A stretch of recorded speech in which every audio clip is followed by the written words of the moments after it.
Hello grade 12, welcome to my channel. Let us continue our revision for these finals. Today we're going to look at financial maths. So I hope you can see, guys, I'm trying to create for you, some very nice revision videos where I show you the most and you need to do the rest, okay? And of course, this document, which has these questions here, I will have it in the description of this video, as well as the memo that I'm going to be doing for some selected questions. Of course, I'm not going to do all. You should do the rest, okay? But I'll try and highlight what is important. All right, so let's look at this question 1.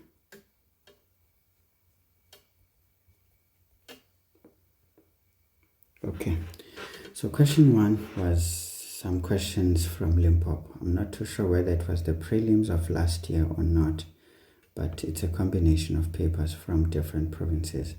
I would imagine the prelim exams. Now I told you Daniel deposits a sum of money into a savings account, okay? The bank offers interest at a rate of 5% per annum, compounded monthly. We are to calculate the effective interest rate that Daniel receives. Okay, so remember, if this is what we would call a nominal interest, the effective interest is slightly bigger than that. So to know that the calculation you are doing is good, you will see by that. So we know that 1 plus effective interest, right, is going to be equal to our 1 plus our nominal interest, right? I'm not sure if the formula I am putting down is correct, but you guys will know this from grade 11 already. So we've got 1 plus effective interest here equals, and I have 1 plus our nominal interest is 5%, so that's 0.05 divided by, we're told this is monthly, okay, per annum. That means for a year, so that is a period of 12 months, okay? So this is usually very easy.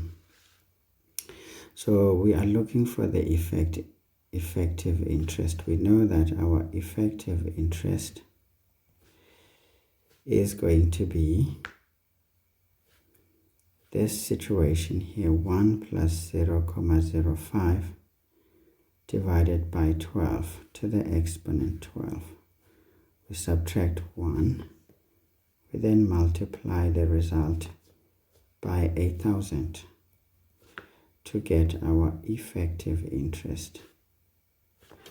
It comes out as, of course, guys, my table makes a bit of noise and my chair too, so you will forgive me for a bit of noise there. 0.05 divided by 12 into the exponent 12 minus 1. All of this is times by 100. So what we get here is 5.12% to 2 decimal places. Of course, usually that's the minimum. We hardly do less than that, but you can keep more decimals if you wish. As you can see, we were supposed to be getting 5% according to nominal interest rate, but effectively that's what we're getting. It's slightly bigger. Right, so we know that if we do this, then we are most likely doing the right thing, because it's easy to forget that formula. Of course, we don't get a mark for the formula, but for this and the general substitutions, but it looks like we're only scoring 2 marks, okay? So it looks like we're getting a mark for this and for the answer, okay?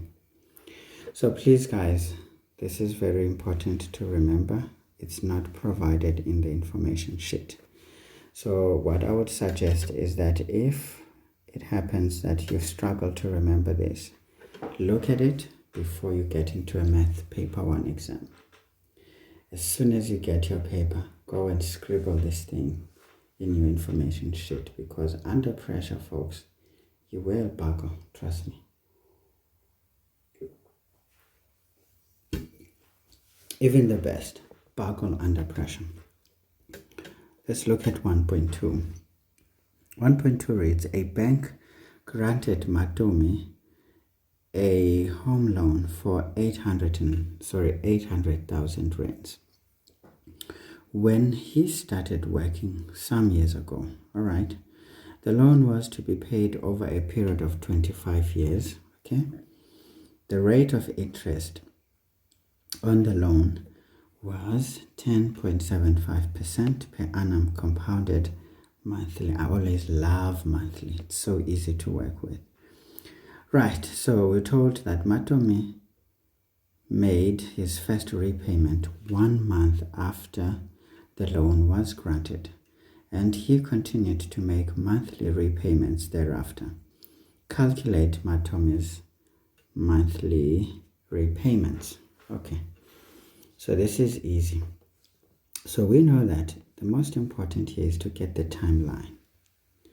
I know most of you guys take this for granted, but I often find it solid when it comes to issues of mistakes or complexities that can be introduced. So at T0, that's when we took this amount of money. So of course we're going to have our T1 here. This is when we are putting down our first repayment. And of course, let's focus on the last little payment. So we were told this is 12 years. So 25 years. So 12 times 25 gives us the last as the 300th month. Oh, I'm biting my tongue there. All right, for this whole period, folks, this loan was at this rate of 10.75% per annum compounded monthly. Okay, right. So nothing seemed to change along the way, right? So far, so good. So let's get to 1.2.1. We now need to find Matomi's repayment. So we know this is the present value business. So this is going to be x into 1 minus 1 plus I to the exponent minus n, all divided by I. Okay. Obviously, folks, we follow the steps religiously. There's no excuses that can be made here. So we've got our 800 scordo, and we know we are paying an X amount. 1 minus 1 plus. Now 10.75 divided by 100 is going to be 0.1075 divided by 12, because we're doing this monthly. Our exponent is going to be to the minus 300. Okay. All of it is to be divided by essentially 0.1075 divided by 2. Okay, cool. So now our gymnastics that need to happen is to cross multiply this business over here with the 800,000. Then we divide by the big bracket. It will give us the value of x. So it helps to just sort it up so that when this needs to be done, it becomes easy. Okay, what I often do is to just sort it out nicely. Great, so this is going to be 0.1075 divided by 12, all divided by 1 minus 1 plus 0.1075 divided by 2 to the exponent minus 300. We close the bracket. So let's get the value of x here, which would be Matomi's repayment. Right, so we've got 800 scordos there, multiplied by 0,1075 divided by 12. Okay, right, so this is 1 minus 1 plus 0,1075 divided by 12 to the exponent minus 300. Of course, folks, here what is important is to be very careful in calculating, substitutions. So this is money, so we need to present it the right way. Please don't be complacent. It's easy to lose your way here, and money, guys, can only take 2 decimal places. It never takes more. But during a calculation, sometimes intermediate steps can be a disaster if you round off too soon. All right, so that's a reasonable amount for that kind of a period, and for that amount, it's almost $1 million. So we do expect to be paying quite a lot over quite some time. All right, of course, the interest was very small as well, so this is what makes it a bit, possible. Okay, so obviously, folks, what matters here is to get our nominal interest, to get the period right, the general substitutions, and the final answer. So that's how we score those 4 marks. The gymnastics, technically, maybe some do carry some weight depending on the question, again, depending on the examiner's discretion, but they are not that much of a big deal. All right, so that's how we get around that problem. So 1, 2, 2. So I told Matumi continued to make monthly repayments. Okay, that's good. Calculate the outstanding balance immediately after the 240th repayment. Right, we go back to our timeline. You see, this is why this thing is so important. So let's find out if this is the 240th payment. Of course, he's going to be putting down that X rands, which we calculated is 7,696 rands 74 cents. Now, what would be the balance outstanding? So technically, we want to know how many payments are in between 240 up to 300, including 300. But that should exclude the 240th payment, because we will have made it already. So this time around, we just take the top, which is going to be 300. We just minus the 240. It gives us exactly how many we need, okay? How many payments still remain. So it helps to always know what to do, folks. So that would be 60 payments remaining. Right.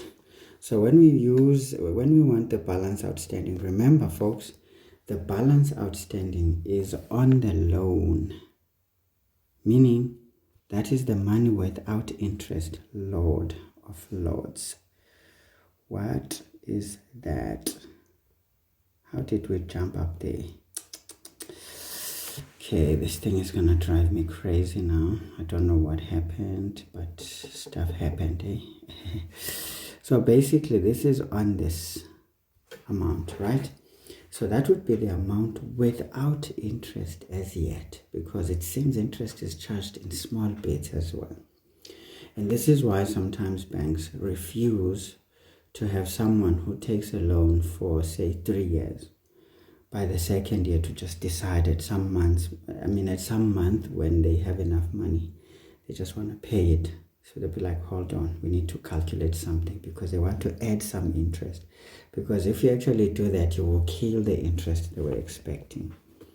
So just remember, balance outstanding is the amount of money on the original loan without interest considered.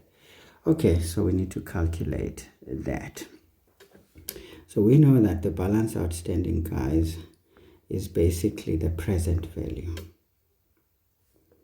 Okay, I think the present value captures it nicely. Otherwise, the future value calculation can do it, but it becomes a bit hectic. Sometimes it's not very nice. Okay, so we will understand that P stands for our balance outstanding. Now we know we are paying 7,696 rands. Remember, this time we're going to put it as it is. We are not going to try and sort it out. This time is going to be only the 60 payments that we want to make. It's not going to be more. Divided by 12. Okay, so that would be our balance outstanding, guys, after we have made our lovely 240th payment. Okay, let's get to business. So this is 7696,74 into 1 minus into 1 plus 0,1075 divided by 12 to the exponent minus 60. We close and then we come down 0,1075 divided by 12. Okay, so what we get is 356,034 rands 62 cents to 2 decimal places. Remember, money carries 2 decimal places, otherwise it's not money. So the final answer, unfortunately, unless of course really someone wants to be ridiculous here, the one thing that can be a condition is if somebody forces us to say, sorry, round off to the nearest digit or whole number. That would make sense. Okay, but anything else would be silly if we're talking money. All right, so this is very easy, folks, not a big deal. Again, what matters here was just working this dude and the general substitutions and our final answer, essentially. So that's how we score those 3 marks for 1.2.2. Of course, guys, do check the other way of doing the balance outstanding using the future value, because you never know when the examiner is going to ask specifically for that method. At least when the question just says find the balance outstanding, you have your own way of thinking about it. But what happens when the examiner decides this is what I want? Because I know you guys always prefer the easy way out. It's not always going to be that easy, okay? Just remember, know how to use the future value, to calculate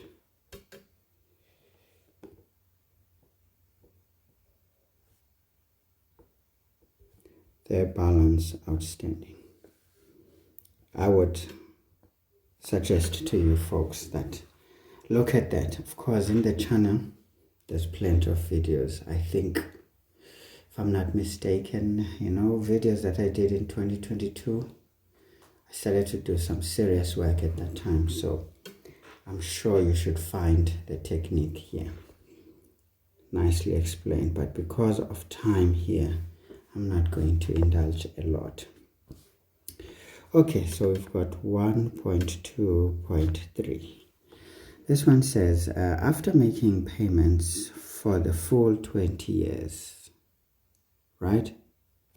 Actually, here, when we discussed this in the class, I kind of didn't realize that 20 years is basically the 240 payments. So if you can quickly check, we can just say 20 times 12, just to find out. That would be 240. So technically, we have made these 200, where was this timeline of ours now? Yeah, there it is. So that means this term number 240 is basically 20 years. Okay. So I kind of didn't see it, but in any case, sometimes it may not be so clear. Right. Okay, fine. It says Matome lost his job and missed the next 6 monthly repayments. Okay. Right. So missed how many? 6. He then found another job and resumed his monthly repayments. However, Matome started paying 9,000 monthly instead of the required amount. Okay, good. So obviously from this 240, we know that for 6 months he would not have paid anything. Okay.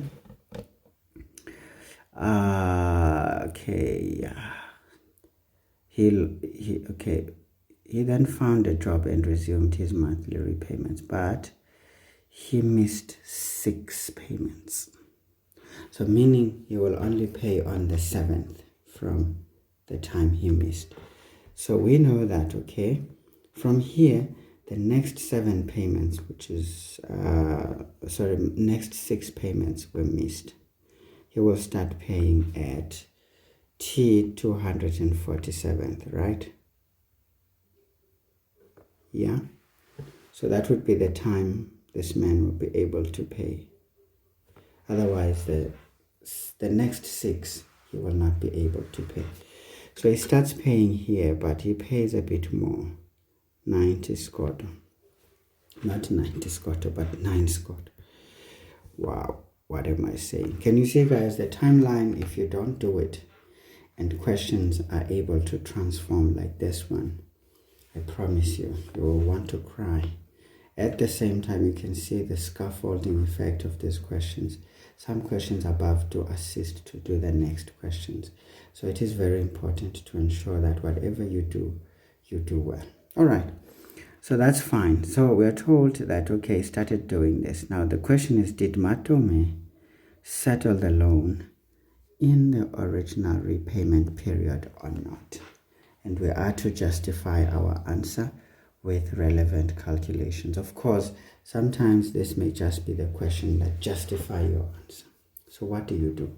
Remember in maths, guys, we said anything that helps us explain a situation is applicable. Okay, so this is fine. So technically, folks, this is to suggest that our balance outstanding at this period in time will accumulate interest for 6 months, right? Then we will be starting to pay on an increased balance outstanding, so to speak. So that would make us pay more, right? So technically the balance outstanding needs to be raised to the exponent 6 in terms of compounding interest. Or we can say we need to increase it compoundly, or we need to compound it for 6 months first. Then that would give us the amount that we need to pay. But this question is on the period. So we're going to use this nicely. So this is what we're going to do. We know that the balance outstanding this time around is going to be the present value still, which is going to be x into 1 minus 1 plus I to the exponent minus n divided by I. So we always write the formula that we're using. But remember, guys, now our balance outstanding will have increased. So we know that it's going to be 356,000 and 34 rands 62 cents. This will have increased now for 6 months on 0,1075 over 12. This is going to be to the exponent 6 because this amount accumulates interest in this regard. And then we want to find out now, when we are paying 9,000, what is the story now?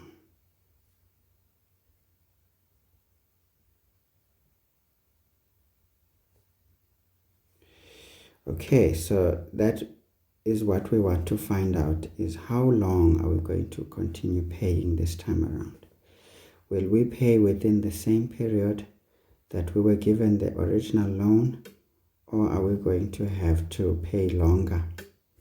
That's the good question. So this one is one of those questions, again, guys, where we are dealing with some simultaneous equations of some sort, but considering certain things. Of course, some people may choose to first do this calculation separately and then put the actual amount, but I find it very tedious and unnecessarily long to do it that way. All right, so let's just go about business nicely. Obviously, guys, my students know that at this stage we are looking for n, so n is going to be minus the log, right? We know that on the log, this friend is the base. Okay, so this is 1 plus 0, 1075, all divided by 12. So that's it. So let's look for the number. What would be the number? The number is always going to be this number 1 over there, taking care of the rest of the story here. Now this story is a bit complex, so it's 356,034,62 into the first little thing, 1 plus 0, 1075. I'm going to try to write as small as possible, to the exponent 6, and this we're going to multiply with 0,1075 over 12. Okay, so that's what we're going to do, and then we divide always by the repayment.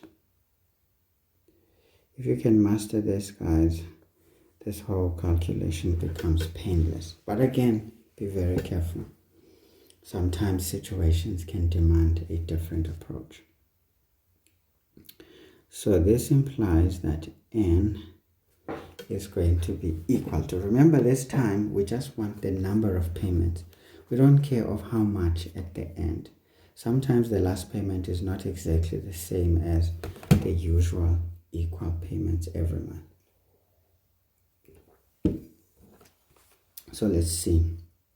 Minus the log. So it helps to know this, guys, so that you don't struggle. Of course, at first, you may want to go about it nice and easy, but as you get used to it, you start to take it easier, all right? Otherwise, uzovingatoyasha 356,034 ubese uyashabalala, ngiyakutshela ekutshela iqiniso mina. Ungazimbeli umnxuma la, ungakwazi ukwenza izinto kahle. Phela la kufanele ukuthi bese uyacoselela nje. Uhlanganise konke kahle ngembeko nje, konke nje kube aligned. Not doing so is suicide. All right. I think, guys, we are ready to hustle. Let's get the answer. So the answer that we are getting here is 52,4, let's say 9, 7 to 3 decimal places. Now, if you look at this answer, this portion of the answer, the whole number, is going to be the amount, these 9 squatters. It is those 9 squatters, meaning the last payment is going to be less than the 9 squatter. So in essence, we round it up. We can say here, therefore, n here is going to be 53 payments to settle, because nobody asked us how many are these, to settle the loan. Right? right? Now, the question was not necessarily how many payments. The question was, is this person going to be able to pay this exactly within the time that was left? Now, think about it. At this period of time, how many months did we have to pay from T47, for example, right? Maybe T100. What is this? Okay, I'm thinking now. So basically, we are going to think about this time period. Now, our job is to consider this time period. How many payments is this going to allow us? In general, forgetting that we had missed a payment, if we were sitting at 247, how many payments would that have to be, right? So we look at that and say 300 minus 247, 247, that gives us 53 payments, okay? So this gives us exactly 53 payments if we don't count that 247th payment, okay? So it gives us exactly that the payments that we're going to start making, if we don't count the 247th, technically this is it. So he will be able to pay it, because we know that from 247 when he was able to pay, and then the remaining payments after that would be exactly 53 payments, which we can say therefore he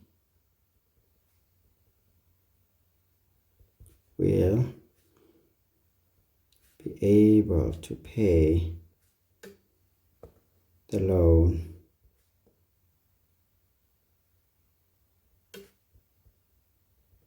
fully at exactly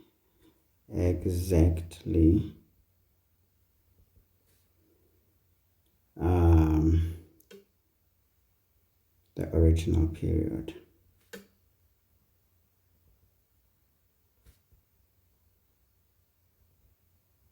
Okay, as we can see that from 300 and we minus 247, this is equal to 53 payments.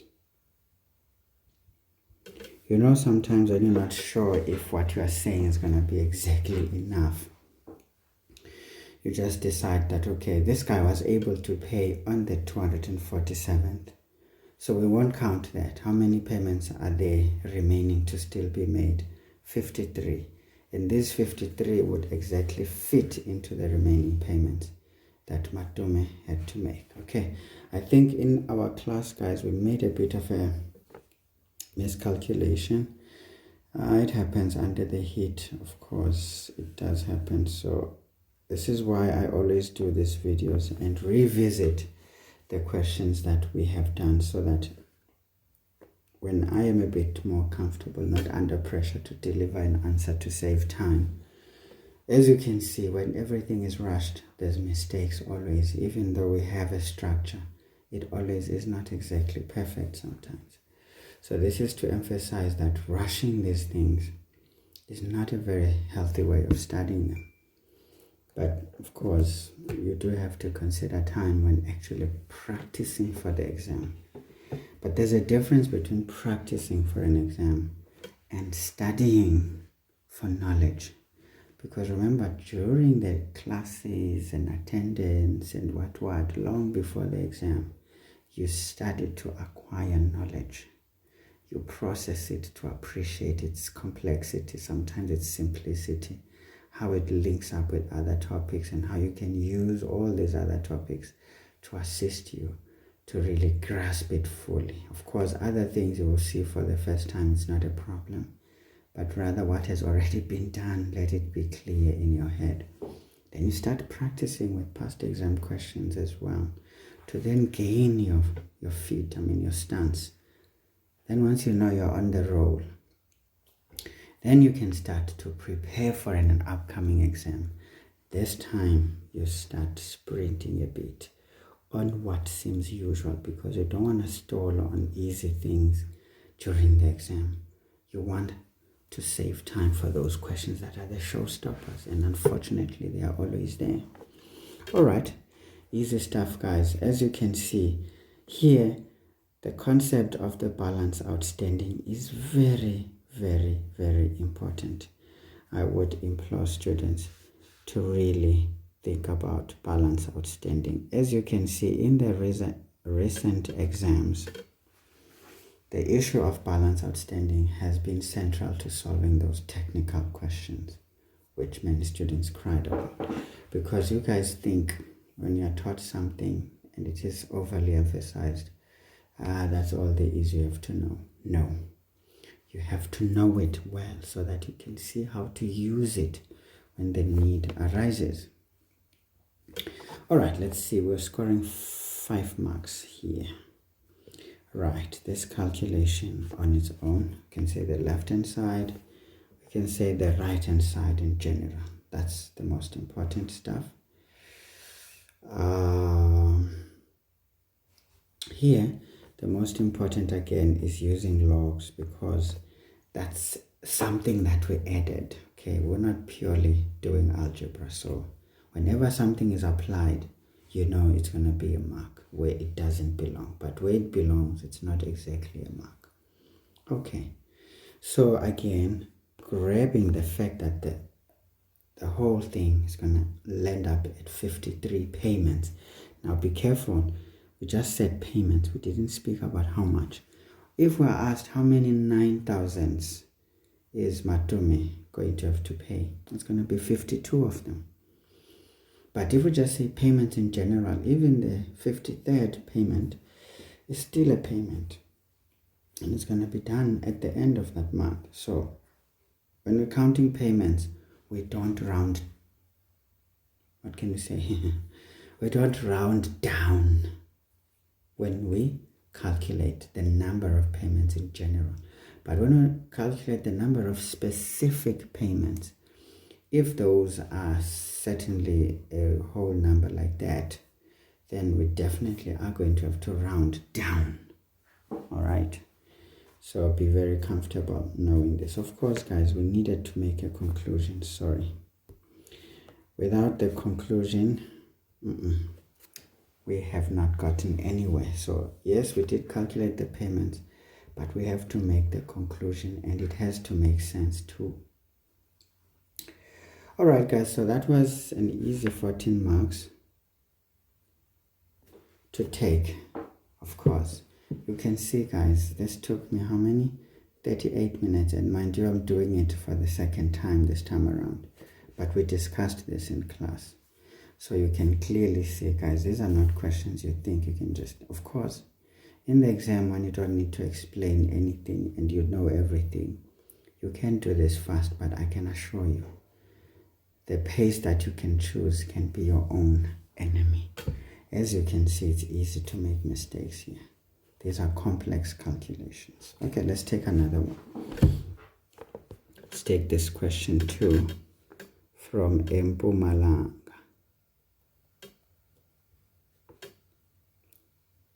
All right.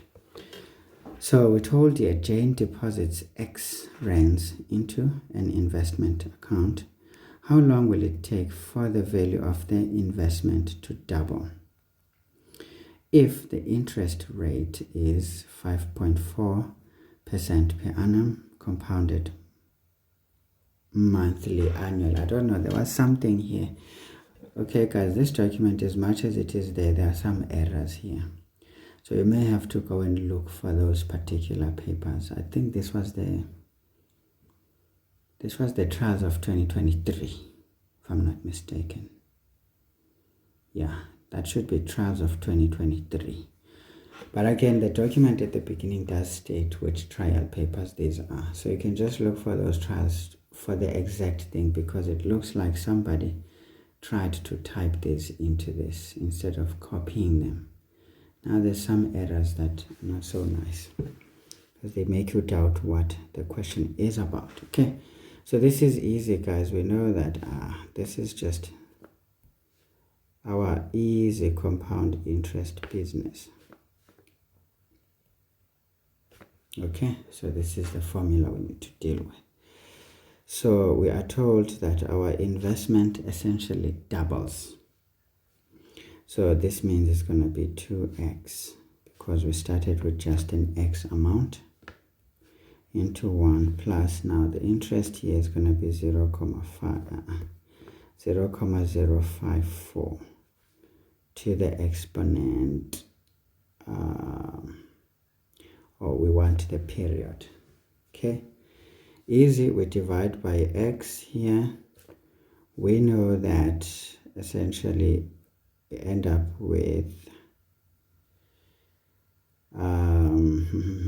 1 plus 0,054, I don't know why I'm getting distracted, equals 2.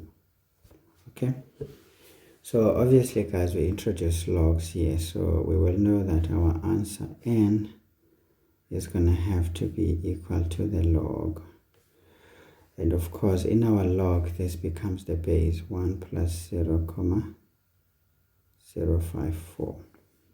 And our number is 2. So please know how to do this quickly, guys. There's no need to show the introduction of the log. And, you know, these long, lengthy calculations, you just go for the jugular when you get here. 1 plus 0,054 for the log of 2. So this gives us a 13,118.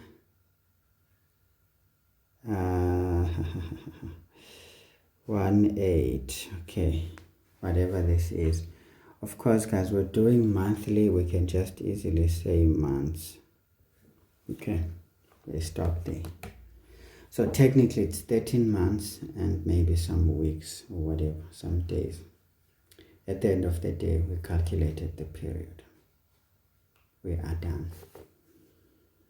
I never really do more than this, but sometimes I have seen in the past, you know, some cleanup being done here as to the decimal, you know, doing some multiplications to decide what that is. In my opinion, nah, it's not a big deal. Okay, so guys, this is exactly the calculation. It's not complex. Obviously, substitutions is very important. And our interest is very important. And our final answer, we just have to give it. All right, great stuff. So let's get to 2.2. Now 2.2 says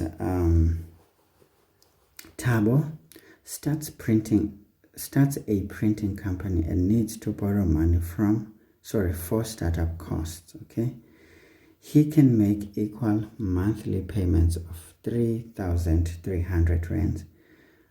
What amount can Tabo borrow if the interest rate is 12% per annum, compounded monthly, and the loan is granted over 5 years? Of course, here, once the statement is this clear, sometimes you don't want to go too far, but hey, I need you guys to master doing the timeline. T0, we want this X amount, which we don't know. Right, but we're going for 5 years. So we know that if this is monthly, it's going to be term number 60 here in 5 years' time. So we know that from term 1, we are paying 3,300 rands. And we probably should be paying the same thing over there. Right. So this is at 12% per annum compounded monthly. All right. Easy stuff. So nothing seems to have changed here. So all we need to do now is to find the present value. What is it? So obviously we know that P is going to be X into 1 minus into 1 plus I to the exponent minus N,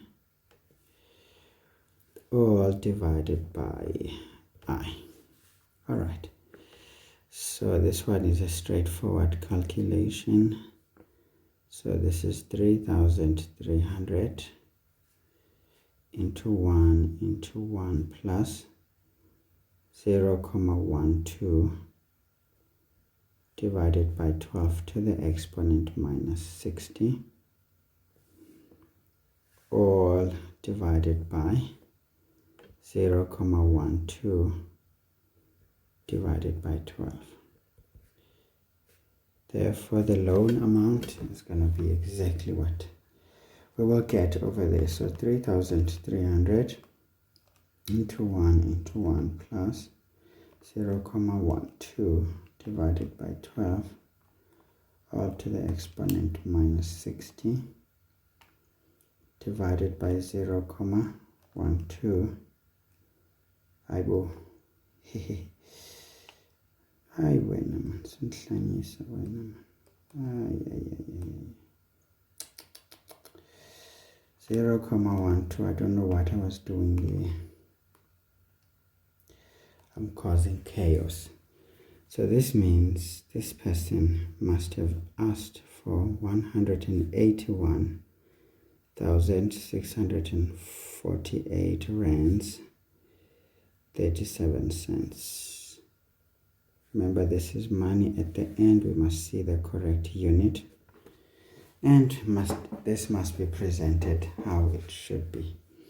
Of course, guys, I may have done my own things there. I don't know what I did. I'm a bit skeptical of my answer. I'm a bit skeptical of my answer. I feel like, no man. Some dangerous activity took place. And yeah, you see now, getting a totally different answer. I don't like what is happening. Let me try again. 3,300 into 1 minus into 1 plus 0.12 divided by 12 to the exponent minus 60. This is divided by 0.12 over 12. Okay. So the answer is not the same. Yeah, I saw that there were some dangerous actions I did here. So this one is basically 148,351 rands 63 cents. Okay. So again, guys, mistakes sometimes like to creep in, and there's nothing we can do about it. Sometimes you just have to, sometimes you just have to handle it like that. All right. So that's how we do that calculation. It's otherwise a straightforward business here. So this is important, that is important, the general substitutions, and the final answer. So that's how we score those marks. No questions about it. Now let's get to 2.3. Now 2.3 says, a group of investors consider investing in a fund that promises growth at a rate of 5% per annum, compounded quarterly. We need to calculate the effective annual percentage rate of the growth promised. Okay, easy. Again, this is coming back 1 plus effective interest is going to be 1 plus I nominal over m to the exponent m.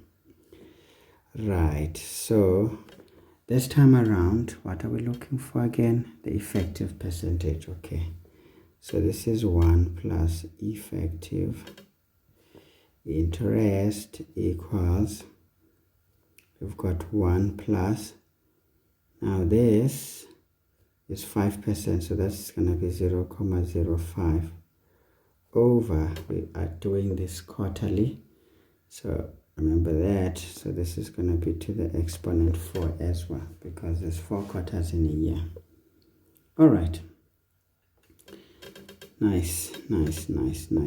So we know that our effective interest is going to be this bracket, 1 plus 0.05 divided by 4 to the exponent 4 minus 1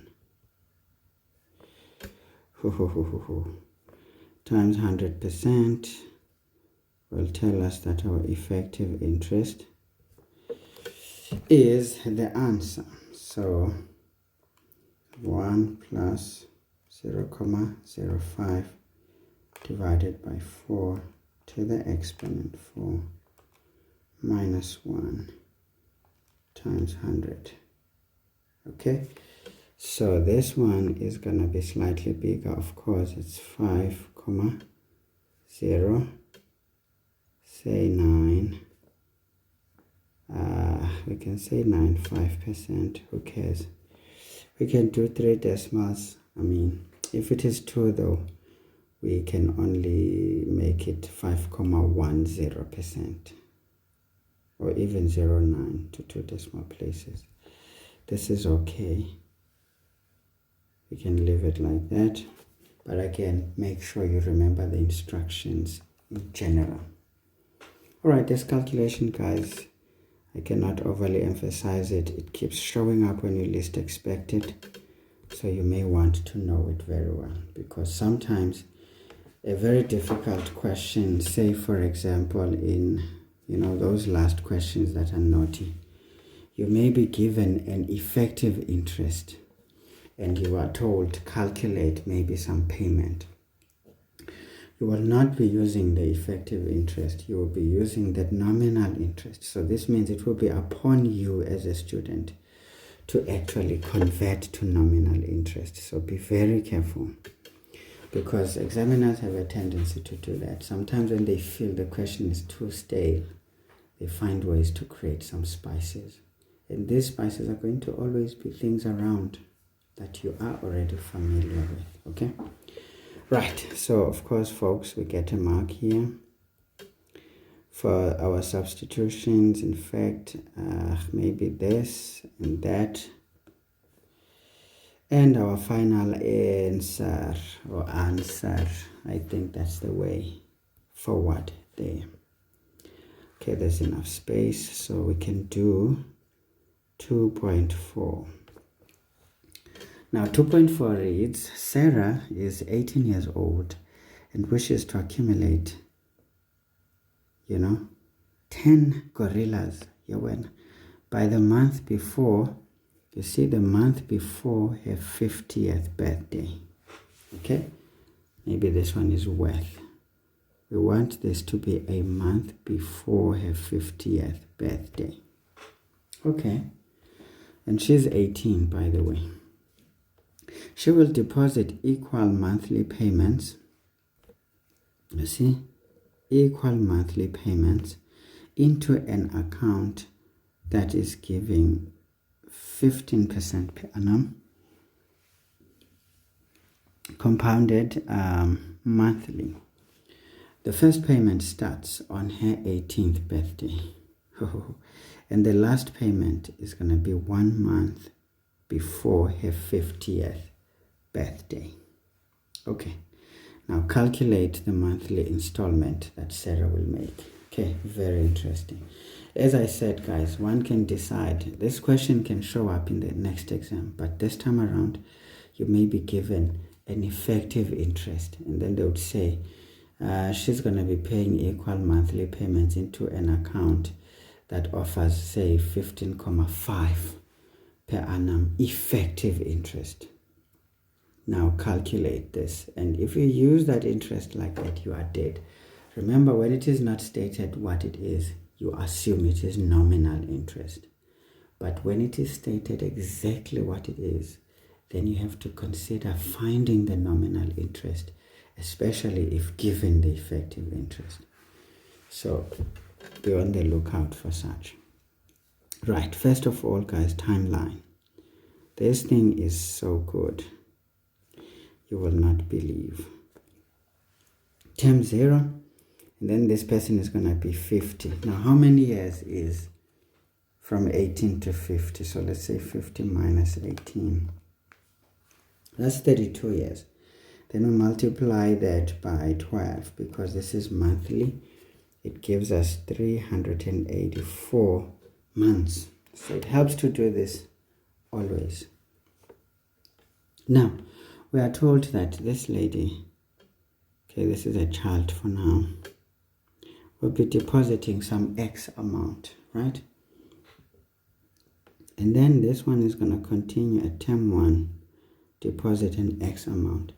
But this one stops at term 383, right? Because that would be a month before she turns 50. So she will be paying her last amount there. Right. Now, obviously, that's fine. I think that's what this is about, right? Calculate the monthly installments, okay. And the last payment is 1 month before her 50th birthday. You see, now what I don't like about these kinds of questions, you know, the only complexity that comes with these kinds of questions, you know, it's easy to not see what should happen because we are told that she wants to have accumulated this amount, okay, by 1 month before her 50th birthday. That means when she is a month to her birthday. So this one essentially says we're not going to consider this as part of this calculation, okay? But sometimes they may ask, how much will she have on her 50th birthday? Meaning this one may have to then be considered as well, okay? So be very careful of such situations when this is to be considered and when it is not to be considered. In this case, this is very clear that this 10 million is to be made a month before she turns 50, meaning she wants that money already there by the time she turns 50. Maybe she will have taken it already. We don't know. So this already is clear that we're stopping at 383rd payment. Okay. So this is at 15%.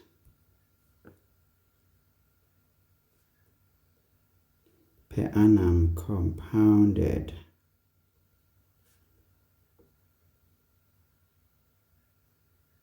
Monthly. All right. So this is cool. We know what to do now. So we're going to go. Basically, this is a future value calculation. So we know that F is going to be X into 1 plus I to the N minus 1 all divided by I. Okay. So now our target is 10 gorillas. Right. This is equal to, and now we want to know how much must we be doing the payments. So this is going to be 0.15 over 12 to the exponent. Now here's the problem. What are we going to do? Remember, when we calculate the period, because this is included, it's going to be the last minus the first, right? So that's 383 minus 0, that's the same. And then we add 1 because there's going to be an extra payment. So that's going to be 384. Can you see? It takes us to almost what we were given Very skilled stuff. So this is basically to the exponent 384. It's not this one per se, but it's this, and which is 383 minus 1 plus 1, because there's an extra payment over there. Okay, don't get confused. So this is 0.15 divided by 12. Okay, easy stuff. Of course, we will do our gymnastics nicely. We know that our x is going to be, now what we see there is going to be our 10 gorillas. Right, we multiply the interest with it, 0.15 over 12. We then divide by our big bracket, 1 plus 0.15 over 12 to the exponent 384 minus 1. So therefore our x is what should we be paying? So we've got 10 gorillas, 1, 2, 3, 1, 2, 3. Be very careful here. It's easy to not put the digits right, 0.15. That's another annoying part about this topic. It tends to have issues of these big numbers, 0.15 divided by 12 to the exponent 384. I'm sure guys you can see how everything is working together here. Please don't make any mistakes. So it means this one can just be putting down 68. It's not right, it's actually scored. One scored 68 rands 85 cents.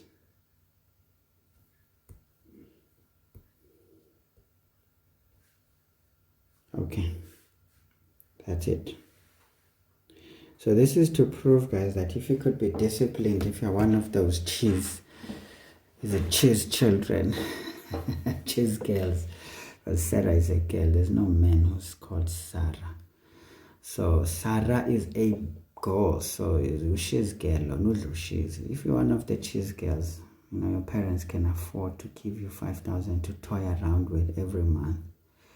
If you put away 8,000 rand on a very good investment, like if you approach banks like our Standard Bank and stuff, you know, open a very nice investment account, and don't cry, of course, when your money sinks, because it has a potential to do so. But if you can be that patient, I promise you, just continue on being knocked over by all these troubles of life. You find a job, and by the time you turn 50, you would be having 10 gorillas in your account. And I promise you, many have worked for over 30 years. They never had such an amount in their accounts. Okay? So imagine you did not have to work for this. You just had to be disciplined and not chow everything, because your parents still buy the food while you're still their child. While you go through varsity, they will even be giving you more money. Maybe you're lucky you get a sponsor that offers you pocket money on top. So you can get to even save more. Trust me, if you start saving, guys, you become addicted to saving. That's why you see people with a lot of money. They don't want to lose a cent. It's very addictive. At first it's boring, because like, this money is small. But the moment you start to see how much there is in there, you are like, I'm putting it here, I'm putting it away, I'm putting it away. Alright folks, can you see the utility of the timeline? If you don't have a timeline, you're always going to suffer. Believe me, because to calculate these periods and stuff is all timeline laden business. Of course, nominal interest, getting our period, our correct substitutions, just 3 marks. You're killing me. Can't do that to me. That should be 4 marks. Dudes. You ain't fair. But to be honest, but I still feel substitutions are important. You cannot neglect them. So This should be 4 marks. That one of the nominal interest should be 2 marks actually. That one doesn't deserve more than 2 marks. So we can steal that mark from the die. You can't have an extra mark for that calculation. So yeah, this is the balance of issues. All right, guys. So I'm sure at this stage you are feeling clearer, nyana, about these things. Now think about it. What would happen if, and only if, we said, how much money will she have accumulated in her 50th birthday if she decided to withdraw the money at exactly 50, but she ends her payments before she turned 50, a month before she turned 50. Think about those calculations, okay? They are very, very interesting. So obviously, this would say these gorillas right here, they will accumulate interest 1 plus 0.15 over 2. And of course, it would just go for 1 month. So it means by the time she draws the money, it's going to be those gorillas increased by this amount. That would be the total amount. So do consider such situations that sometimes you can get asked a question that would actually push it a bit further, you know. So be very comfortable doing this. Okay, I hope we are clear. If not clear. Okay, guys. So that was just you and I thinking loud or thinking out loud. whatever. So let's take the northwest one. Just gonna go on nicely, but I think let's cut it here. All right, we're gonna cut it. It's quite an interesting question, so I would like to share. Then I would say to you students, yeah, ngizothini kuni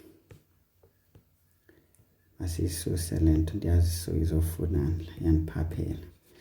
Obviously we worked through these ones, right?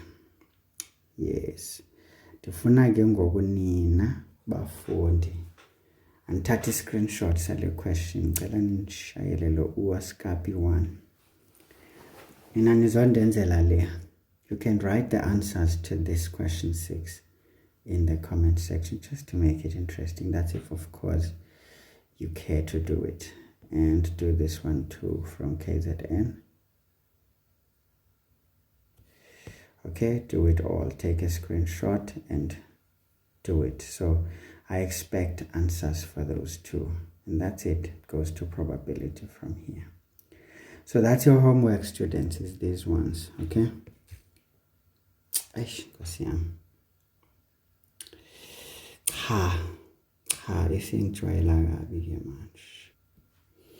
Okay, guys, we are back. So please do this for me.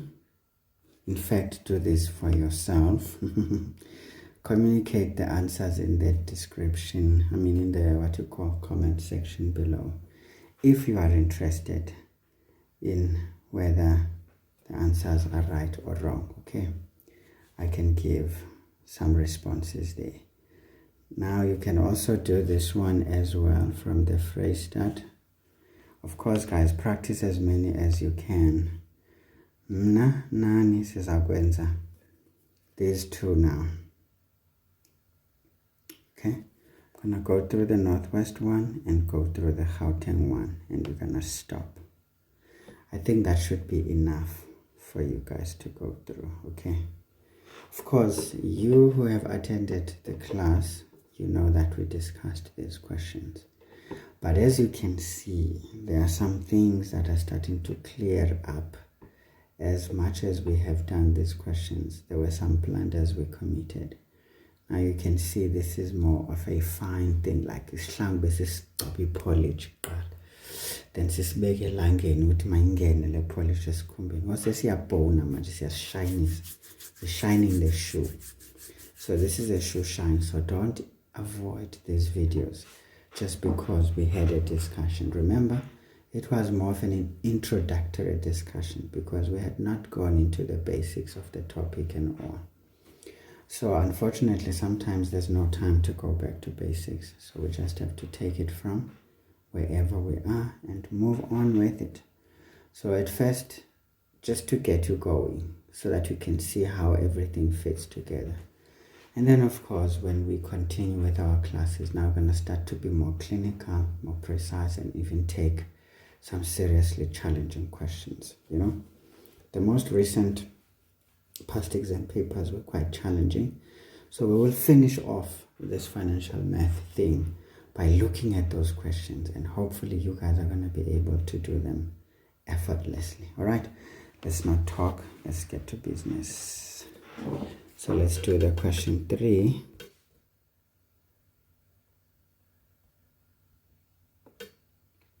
I'm late now, I need to go to sleep, I need to move quicker.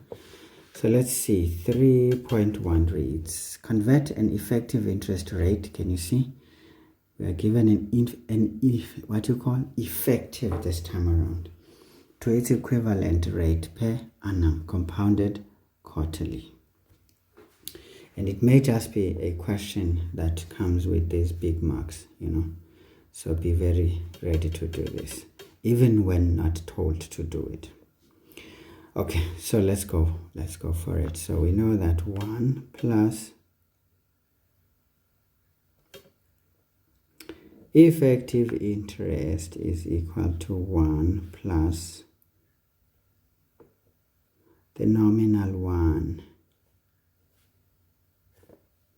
But now I know it. I don't last anymore, guys. Yo, my hand is tired. I've been writing all my life and under pressure all the time. I think this is what is deteriorating my writing, because once I rest a bit, I start to see I can write better. And then it starts dying again. Anyway, let's not talk. Let's get to business. This is 1 plus. Now remember the effective interest.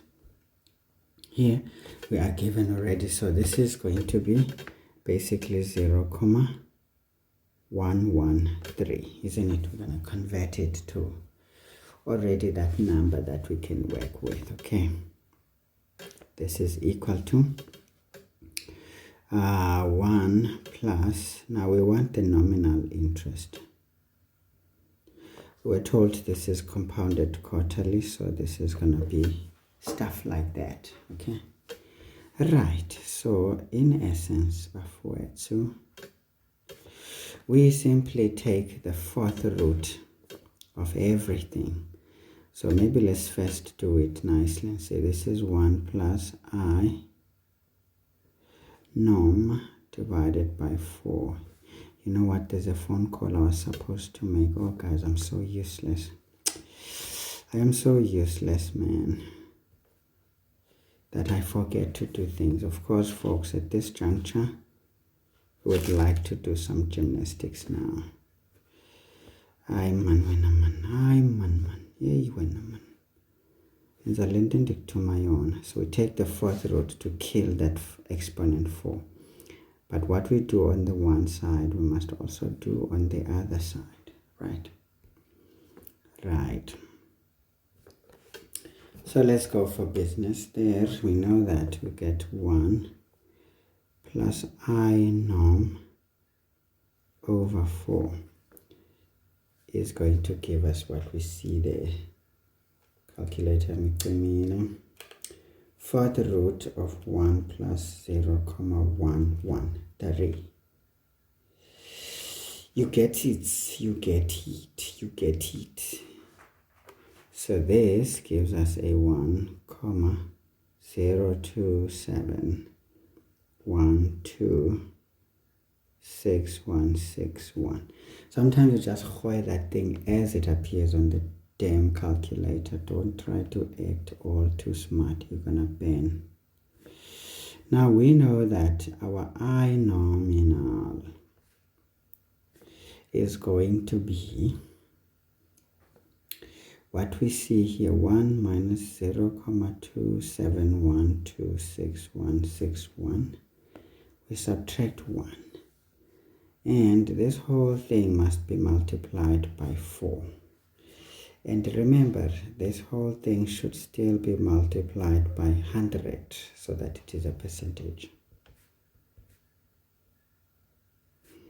So that is the story there. So we just subtract 1 from this, and then we multiply it by 4, and then we multiply it by 100. So this gives us a 10.85%. Okay. Now look at that. What was the effective interest? Slightly bigger than this. So the nominal interest makes sense to be very close, but not exactly that amount. So the effective is usually bigger than the nominal interest. Okay. So that's a very nice question otherwise. So of course we can say, well, the whole substitutions, I think the gymnastic, although it's not quite a big deal, but it's fair to give it a mark, because to know that you need to take the fourth root. Yeah. It's not an algebra class for sure,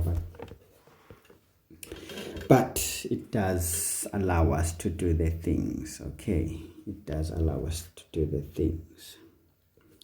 Okay, maybe let's squeeze 3.2. Says Lisa opened a savings account. See, savings account, future value business, and deposited 10,000 immediately. Can you see? Right at term 0 into the account. The account paid interest at 5.3% per annum compounded monthly. I always love that. She started making additional monthly deposits. You see? Additional monthly deposits of 500 rands into the account 3 months after the account was opened. Do you see that? Nice stuff there. Okay, her last monthly deposit of 500 rands was made 5 years after the account was opened. Okay, so that's quite a rich little story there. It says how much was in the account 5 years after the account was opened. Okay, again, what is going to solve us all this pain is a proper timeline.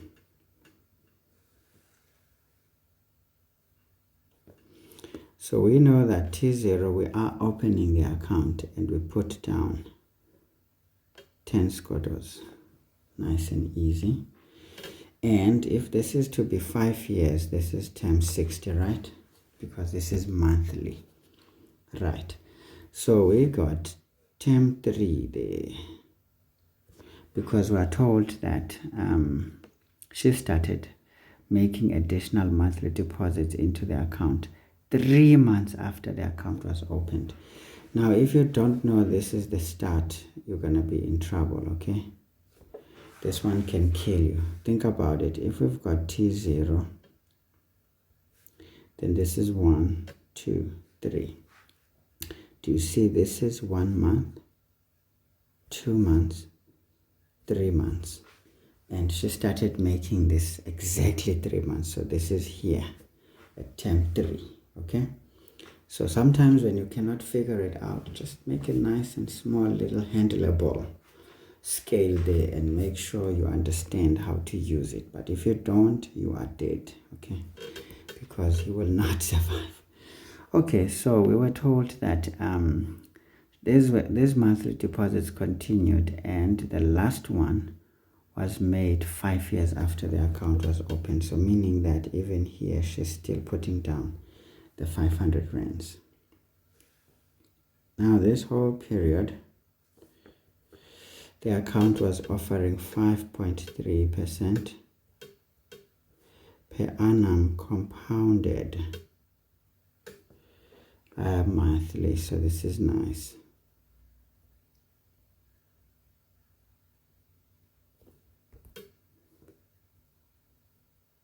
Okay, now so we are safe now, because once everything is nicely aligned, guys, life becomes very easy. Okay, now to calculate this total amount, we need to think about this money accumulating compound interest until right there. Okay, and of course we need to consider the future value of these lovely things until up there. So that is two things that we need to consider. It's going to be just a basic compound interest for the 10 Gs, and for the 500 the 500 rands, it's going to be the future value, because those are equally and regular payments until the end. So that's an annuity. Okay, all right, okay. Now let's do it. So we know that our accumulated amount is going to be p into 1 plus I to the exponent n. Then we add our x into 1 plus I to the n minus 1, all divided by I. Okay, so our accumulated amount, the present value, there was 10 Gs, into 1 plus, this is going to be 0,053 divided by 12. Now, what would be the period? Now remember, this is interest gained. Now that's 60, that's too many things. We can just think of a shorter scale just to get yourselves into the right position. This is T1, T6, so this is 1, 2, 3, 4, 5, 6. Okay? Now, the interest is accumulated from T0, T1 interest is added, T2 interest is added, T3 interest is added, T4 interest is added, T5, T6. Can you see how many interests have we gotten? 1, 2, 3, 4, 5, 6. So don't be confused here. It's easy to mess it up. So this is going to be 60. Nice and easy. So you see, small little things will help to get it right. Of course, keep practicing so that you get comfortable with this. So this is 500 into 1 plus 0,053 over 12 to the exponent. Now here's the challenge with this one. This one is going to be this dude, right, minus that dude, right? That would give us the remaining, but there's still that one, plus 1. So basically it's going to be 60 as well. So this is where a lot of students get confused, because they'll be like, where is? Well, if you don't carefully examine things, bafowethu, nizokhala esimantshiyane. Uba wakhe wayiva loo nto xa ithetha uba umntu uyokhala esimantshiyane isikhalo. Right. So I'm sure we are happy now, guys. So we know the difference in calculating the number of payments versus the period. Somehow the two are confused easily when someone is not sure what the question is looking for. So we know that, okay, that is the accumulated amount. Right, guys, let's finish up nicely now. So this is 10 Gs into 1 plus 0,053 divided by 12 to the exponent 60. To this we add these lovely 500 rands. Why did I use the present value calculation now? My goodness. Don't kill me when I'm on. Don't kill me. This is 1 plus 0,053. I'm so used to this present value thing now. Okay, so that's the one. Okay, so 1 plus 0,053 over 12 to the exponent 60 minus 1 divided by 0,053 over 12. Okay, so let's see. This one gives us a nice amount of 47,291 comma 31 cents. Okay, right. Of course, guys, sometimes you just realize that some investment options are not the best, but I think the interest is too small. But you will notice one thing about banks: they give you less interest when you want to save, but when you borrow, they take more interest from you. It's just the way it is, unfortunately. This is why our governments are really failing us when it comes to regulating, because technically, if they are to ask so much, let's say, for example, if you are to be investing 500 rands every month, that should accumulate the same interest as it would for the bank if someone borrowed money that could be paid over the same period with those amounts. It shouldn't be that when you are paying the bank, you pay more. But when the bank keeps your money, they pay less. And on top of that, they still include charges on your money. Mind you, the sad thing is that the banks will say, okay, we're charging you for banking fees, right? You pay those monthly, but you realize that when you take your money from an ATM, you still get charged over and above your banking fees that you've already paid every month. By the way, you still get charged. You draw your money, you're gonna get charged. And then these days, there's these applications that people are so obsessed about. You still get charged for using the app. So it's a rip-off, guys. It's a serious rip-off, and government is just turning a blind eye. This is why we'll never have societies that are just proper, man, because there's always someone taking advantage of another, and the authorities are just turning a blind eye because sometimes they don't even know any of this anyway. Because remember, nowadays the current government officials are the people who just hear the experts telling them things. They never know anything, because guess what? We just elect fools to become our leaders just because they talk a lot. They make a lot of noise. Now, all we get is that if they get the wrong advice from the so-called experts, then they will go with that. Because remember, it's easy to mislead people who are narrow-minded. Very easy. You give them what seems possible or what sounds nice, and that's it. Look at this situation now with that guy in the US who got killed. Well, God forbid. That should not happen to anybody under any circumstances. Yes, some people can be pricks. He surely was one. He didn't mind his words when he was talking to people. Didn't really carefully select his arguments without, trying to offend certain people who were obviously being disadvantaged by, his words. But now what I'm trying to get to is that we can be lied to easily, guys. If you look at the videos that people have released about that case, one says there's blood that came out of his right side of the head at the back. So which means the bullet went in that way.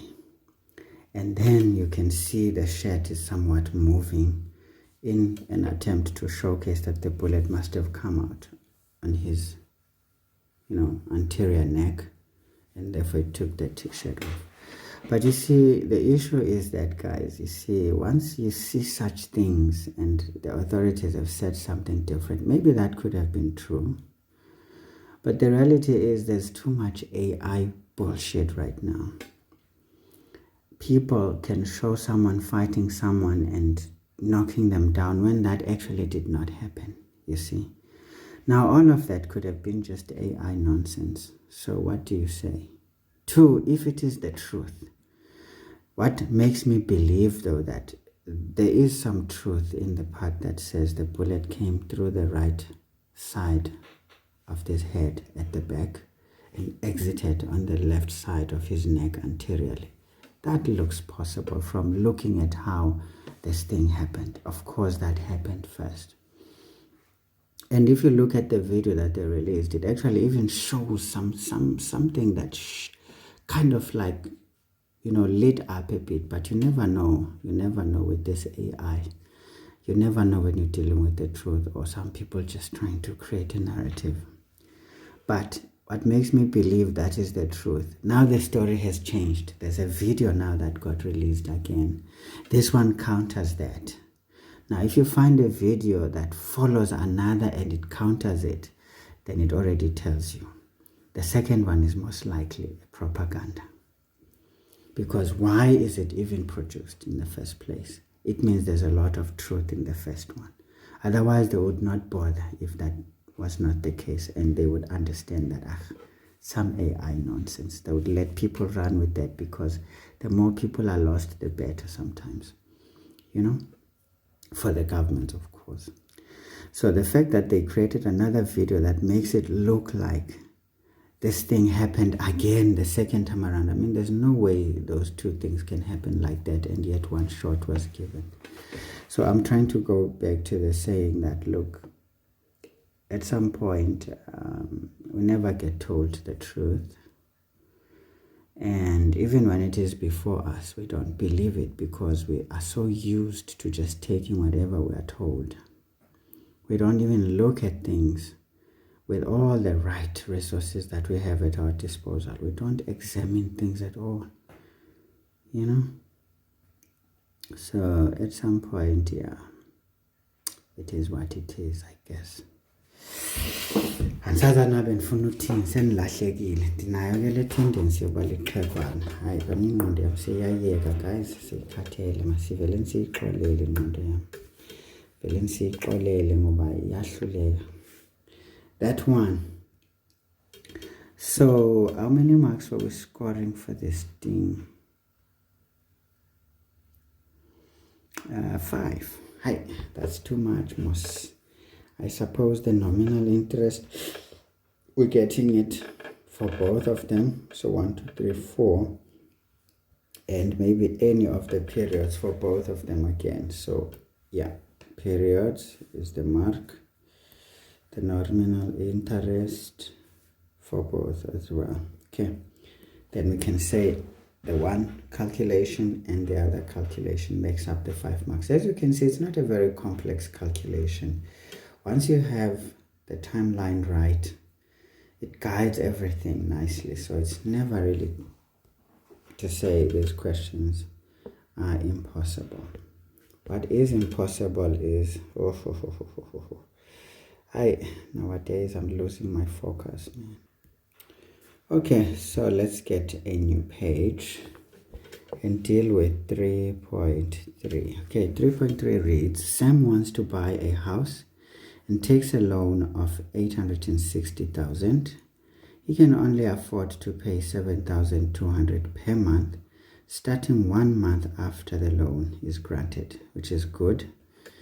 The interest rate is compounded monthly. I like it, at 9.5% per annum.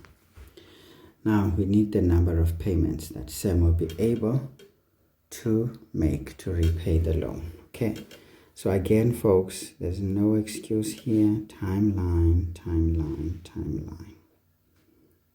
Get used to creating this thing. So here at T0, we borrowed this 860,000, and we will be starting our payments right away at T1. So usually we call this period from T0 to T1. If it is just 1 month, it's called a grace period. So there's no interest charged on the amount borrowed. Okay, so now we were told how many years is this gonna be?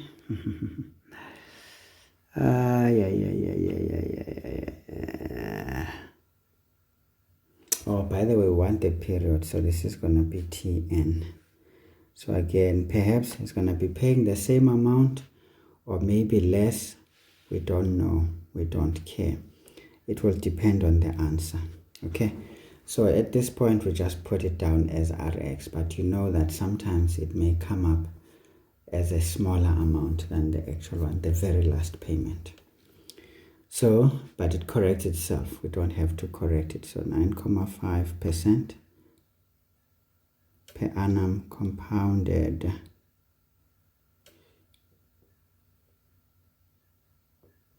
monthly. Okay, always do this, guys. Do the timeline so that you don't run into problems. 3.3.1. What do we have? We want n. So this is easy. This is a loan present value calculation, no problems. We know that present value is x. Oh, sorry, x was clear. I forgot. So this one we said this is 7,200. Here we can make the assumption that this is 7,200. It won't hurt. It will correct itself, you'll see. So this is x into 1 minus 1 plus I to the exponent minus n over I. So please, the formula must always show up. So this is 860 G's equals, this is 7,200 into 1 minus 1 plus, now this is going to be 0.095 divided by 12. I hope I'm getting this right. Sometimes there's quarterly and all those kinds of things, you know. Make sure of this, guys. It's very dangerous sometimes to not do it. Okay, so there we are. So we've got here 0.095 divided by 12. So when we look for the period, we know that gymnastics, guys, are going to involve putting down the log. So we know that this is going to be minus the log. The base is always, guys, if you know this, is going to be that number there. So, of course, at first you may want to go about business algebraically so that you don't think there is a mistake. Sometimes there will be a catch in the long run. You see, some things change as we go on. So it's always going to be that friend minus this nice fraction that we're going to have here is going to be the 860 G's times the interest, which is 0.095 divided by 12, all divided by the repayment amount. Okay, so it's usually nice like this, just to avoid unnecessary stress. Now let's see. We cannot make a conclusion until we see the answer. Minus log of 1 plus 0.095 divided by 12. And our number is 1 minus this 860,123 into 0.095 over 12. Make sure, guys, the substitutions are proper. It's easy to get this messed up. Okay. Key with these calculations is proper, lovely thing. So this is 369,213. Now remember, when this happens, it tells us that the last payment is not going to be a full amount of 7,200, because this 0.213 already tells us that it's going to be less than that. So can you see? That's what I meant, that if we get a decimal like this, it says this amount is basically less than that. So the amount that we pay there is less than 7,200. So that's how we know. But The question was all about payments, not the 7,200 payments. Okay, so we can say therefore n here, this one we round up, it's going to be 370 payments. Okay, that's the story. Because even if it's small, it's still a payment. Of course, you can be given an option, but of course the banks don't like it. You can be given an option that, okay, the last payment becomes bigger than this one, but sometimes you will take it and believe that it's working in your favor. It's actually not. Because when they make it big, they will still make sure that they get the most out of it. You won't. So you see the money game, guys. It's just the way it is. Sometimes I wonder why we need banks if they do this to us. Should not be using these things anyway. But again, if we don't use these things, then how are we going to get paid? Because it would be very difficult to pay people safely. Alright, so as much as something can have negative sides to it, it has very many good sides to it. So why not just go with the flow? Hey, we're not the first ones to be butchered by, these silly things. So of course, guys, be very careful here. Be very careful. When the question says payments, it doesn't specify of how much. It just means all of them. But if someone says how many payments that are equal to 7,200, definitely this is the answer for that. That would be the answer for that. There would be 369 7,200 rands that this person is going to pay, because the last one is less than that. So be able to read the question well and make sure you are responding properly. But this time we're not interested in the 7,200 rands per se. We're just interested in paying this loan. Yes, the bulk of it is going to be those 7,200 rands, but the last one is not. Okay. Right, this brings us to this question, which is very nice. Sometimes you get asked this question, that what would be the last payment? Okay. What would be the last payment? And sometimes this question can be neglected. And this one is added here, and then you see 9 marks. You're gonna panic and be like, ha ha ha ha. What the hell? So they can ask it like that. So remember, guys, sometimes the standard way in which questions are asked, please pay attention to it. Think of a situation when the very last question is asked and those intermediate questions are not asked. Would you be able to think about them? Because that's what makes higher grade questions. You see, a standard grade question is always leading one to the next, the scaffolding.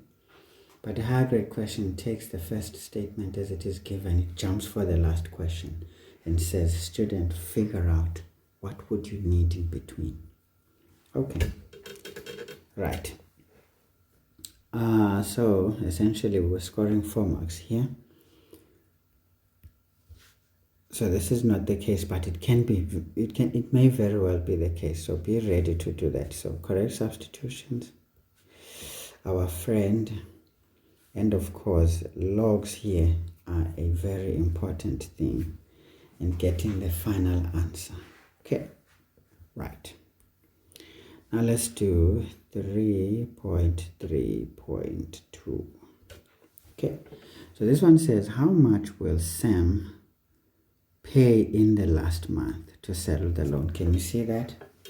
That's the one. So obviously, this is based on what we call the balance outstanding. Can you see? If you don't realize this, you are dead. And this balance outstanding is after this payment, the 369th payment, because those are going to be the 7,200 rands that this person is going to be able to pay. So this then says the the last bit is going to be the 0.2 some change, which is what we need to worry about. But remember, the balance outstanding is the money without interest. So this will have to accumulate interest for just 1 month. Because remember, you'll be paying at the end of that month, right? And this balance outstanding will have accumulated compound interest for just that one period. And then when you pay it at the end, it will have accumulated interest. Because as I said, the balance outstanding is without interest on the amount borrowed. So this is just to say you have kept this much for a month. So it's almost like the interest is taken on a monthly basis on the amount that you would have kept for a month period.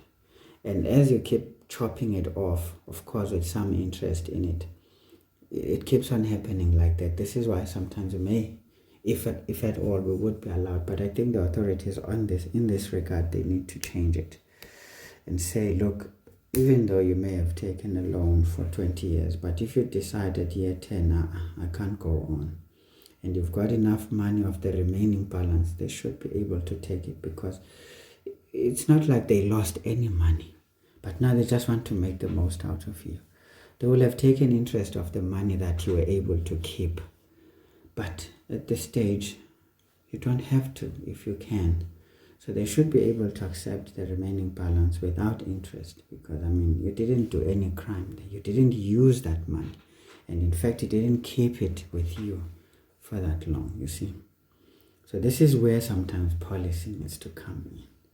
But again, who oversees these policies?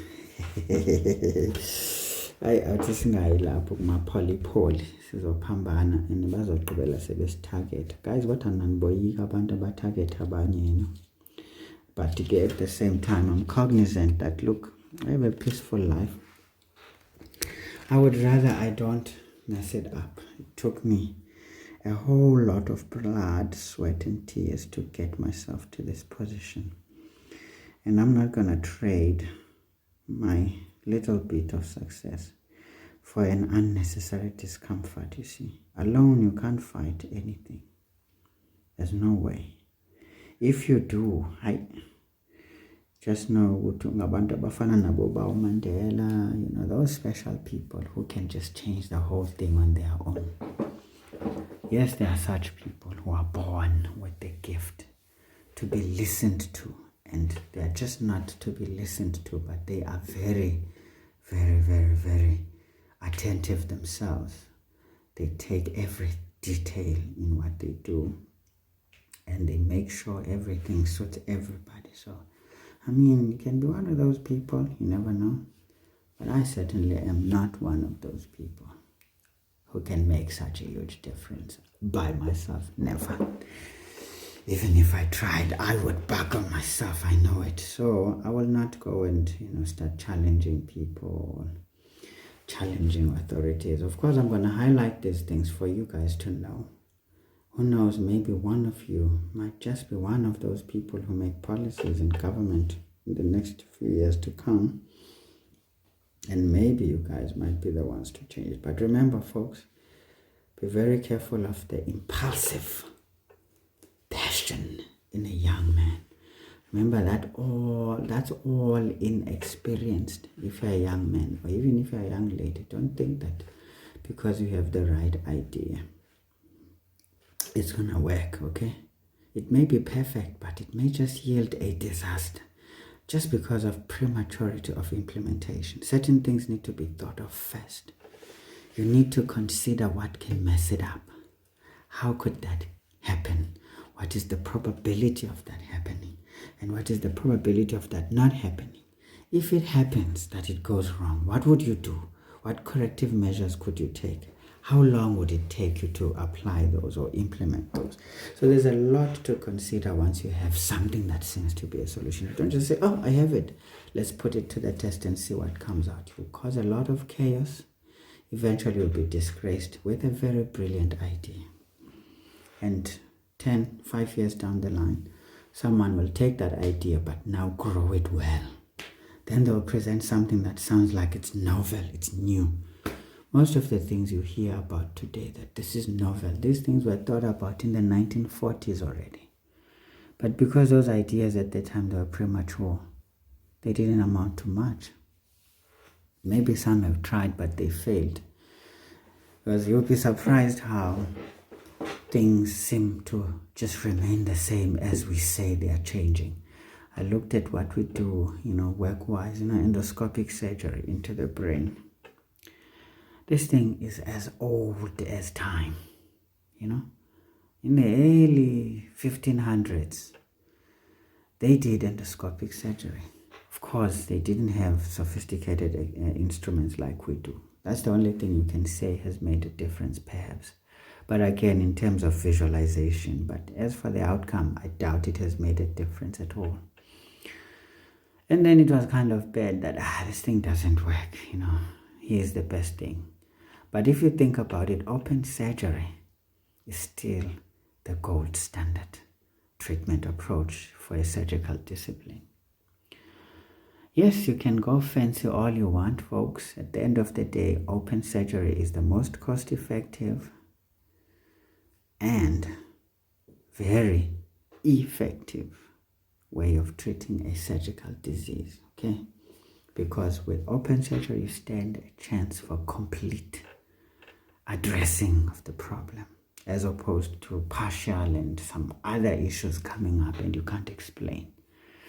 Although these so-called keyhole approaches do offer less damage than open surgery can if it goes wrong. Okay, these ones kind of minimize how much wrong can happen as opposed to that. But again, the results are not yet that convincing. Ideally, they should be convincing, because if you look at the papers that are published, they're just suggesting that it should be right. But you can see when people want to push a market, they'll make something look like it's superior to what we have, or at least it has results that are comparable. But the reality is it's a lie. It's not true, because you cannot duplicate those results anywhere, anytime. You would have to force it so that your your study as well, you want it to be read, isn't it? You want it to be published in the prestigious journal. So you will always force your results to somewhat say everybody is saying the same thing. People are afraid of being different. They're afraid of presenting exactly what they have found, because they are lazy to think as to why is it so unique compared to the rest, Anyway, guys, I always talk and talk, right? We want this final payment, so it uses the idea of balance outstanding. As I said, guys, please master the technique of knowing how to do the balance outstanding, and in fact know both ways of doing it, because an examiner can say find the balance outstanding using a particular technique. Remember, they hold the right to tell you how you're going to do it, to just see if you are learning everything or you just selectively learn. Because remember, the teaching that we give you is so that you learn everything. It's not about what you feel okay with. No, we're not interested in that, because we want a problem solver. Now, to be a problem solver, you need to know how to twist and turn. I'll show you guys a question. There's a question I'm working on. It's just breaking my neck when I'm very close to the answer. It breaks my neck, but I'll show you. It's one of those trick identities where I'm trying to take it from the small and expand it to the big. I'm very close to getting that question sorted, but so far every trick and technique that could come to mind at this stage, it just leaves me very close, but it doesn't take me quite yet to the final. But I know it's a small thing I'm missing. And when that clicks, I'm going to show you. And again, I'm saying this to you so that you understand. It doesn't mean that every time you do something, you're going to get to the answer. Sometimes it can take you a little bit longer to get to that answer. But once you get to that answer, anything similar to it, you're going to get to the answer in a minute, while everybody else would take years to think about it, okay? So remember, when you take a challenge, it's not about today. it's for tomorrow. So take it well today, so that tomorrow becomes easier for you. It becomes an advantage for you. But if you think you're going to face every challenge as it comes, you don't prepare yourself, you will lose miserably. Okay, guys, how much will this person pay? As I said, guys, the last payment is going to be the balance outstanding. So let's just say last. The last payment is going to be the balance outstanding, right? So this is going to be the 7,000. I'm going to just jump in. Okay, maybe let's write the formula. 1 minus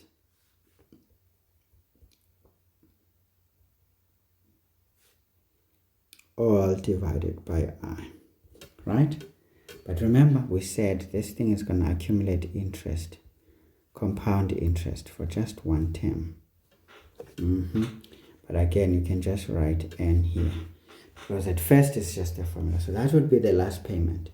This is what would be the balance outstanding after this payment, 269th payment. This would be the balance outstanding. Then this would be it accumulating interest, compound interest. And that would sum up the final payment at the end. Okay, hope you guys are clear with this one. All right, so let's go for it, folks. So we know that this is 7,200 into 1 minus 1 plus 0,095 divided by 12 to the exponent. Now, what are we going to say? Remember, we know the total of payments, right? Yes, our exponent must be negative, but it's going to be that value, 370 minus our friend there, 369,213. That's how you do it. Okay, I'm just showing you this because one of my students actually pointed this out nicely when we were doing the discussion. Guys, I have a brilliant bunch of students. They even teach me things I didn't think about, you know? So it's very nice to have a class that is already on fire, because you know that your work becomes easier. You just need to show the way, because it just is all they need from you. The teaching is somewhat on point. But where it lacks, then you have a bit to tell. But yeah, when people are already high flyers, they make your job easy, because yours is just to map the way so that they understand other ways of thinking. But they're already thinking, you know, even when you get stuck as a person, they actually rescue themselves, including you. They rescue me all the time. I'll date. Last payment. All right, folks, now let's get to the friend. So therefore the last, but betal, is it what's your last in mind? Payment. Yeah, you must betal. Sithi ukubhatala, which means ayiboleka kwe-Afrikaans elagama. Ayilo lesixhosa tu. Kukuhlawula ngesixhosa, yokubhatala. So the betal, we borrowed it from the Afrikaans, mos. Yeah, it's our language, this one, mos. Afrikaans is a language, so we must borrow when we can, you see. It's a South African beautiful language. Whether you like it or not, wherever you are was trying to not like it, fact of the matter is we like it, you see. And we're not gonna unlike it because you don't.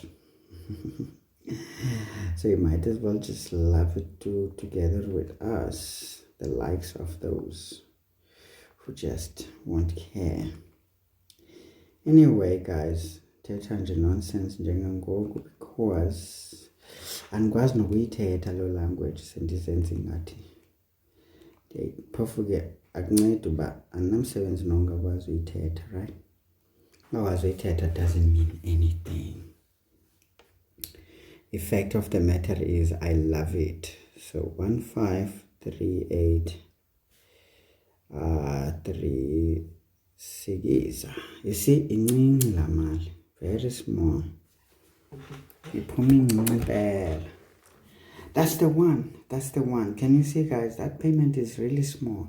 So it tells us that that last payment on term 370 is definitely not the 7,200 some change there. So it's not. So as you can see, it corrects itself, guys. So even if you just assumed it as we have, but we actually found out that, hold on, this is just one scordo 35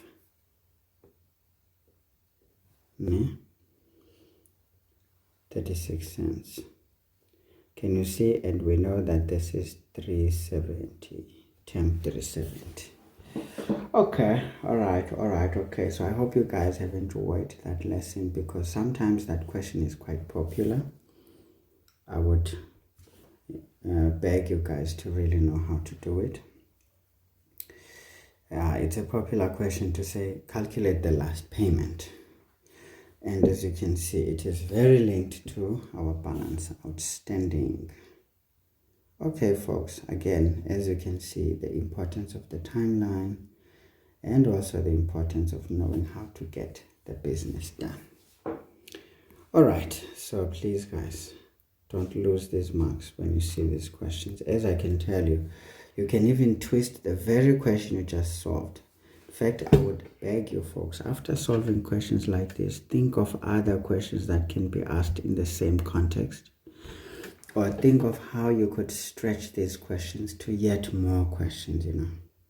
Get yourself into that. Don't just, I'm going to solve one.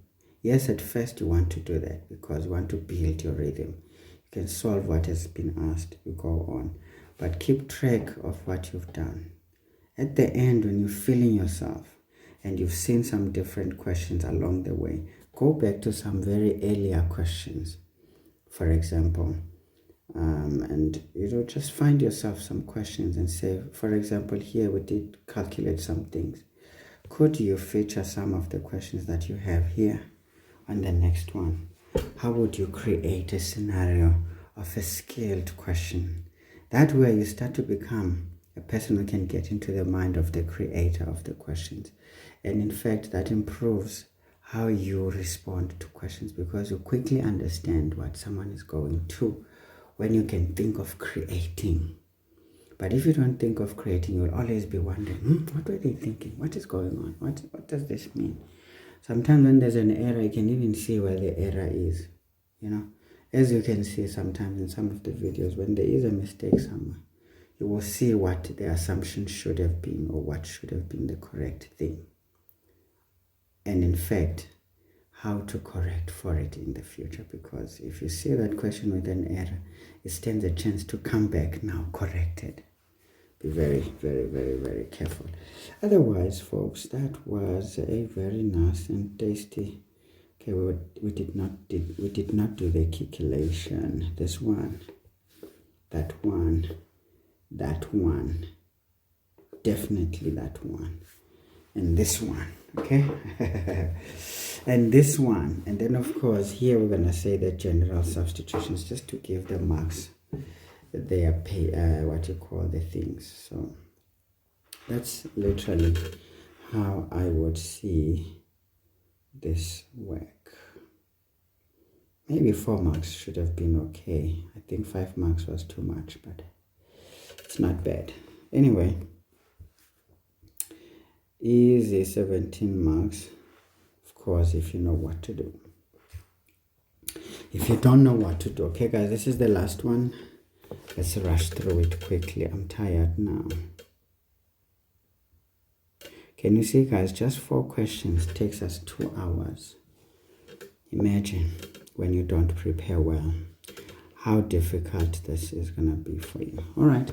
4.1 says a survey conducted in December 2015 determined that 5.7 million South Africans were living with HIV. Guys, we should not be talking about this anymore. Tired of that word. It's there, man. It's part of us now. Anyway, it's fine. It doesn't look like we're going to get rid of it anytime soon. Now, the researchers used a model of exponential growth, compound interest, as you say, to predict that there will be 6 million people living with HIV in December 2022. Now calculate the percentage, the annual rate of increase that the researchers used for the 7 years. Easy. So as you can see, we're supposed to be doing finance, but this one is used for growth, exponential growth or whatever, call it. So questions like these are pretty much okay at this level.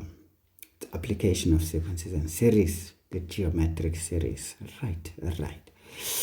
Now let's find out. So we know that A is B into 1 plus I to the n.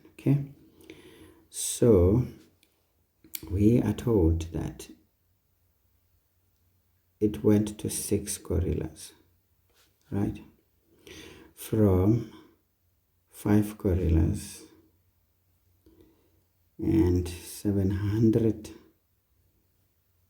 squatters. Because 5.7 million is 5,700,000. So this is 1 plus, this is what we want, the interest. But we're told this is per annum, so this is a yearly thing. So how many years is it from 2015 to 2022? So we just take the difference there. 2022. 2022 minus 2015, when I started working like a real person. 7 years it is. Yaman. So what we're going to do now, we're going to isolate what we want. And then we take the 5.7 gorillas there and divide it by the 6 gorillas. Then we know that, we want to get rid of this 7. So we take the 7th root, inverse operations, folks. But now what we do on the one hand side, we must also do it on the other hand. So this is 1 plus I equals. Now we go to our calculator. We want the 7th root of this business. 5, 7, 1, 2, 1, 2, 3. Divided by 6, 1, 2, 3, 1, 2, 3. Ithini ke ngoku? Itsho izinto ezitshoyo 0.9926 99168. Just hoy it all. There's nothing wrong in doing so. Qha ke ngoku khona ingxaki encinci efuna ukwenzeka. There is a small little problem now.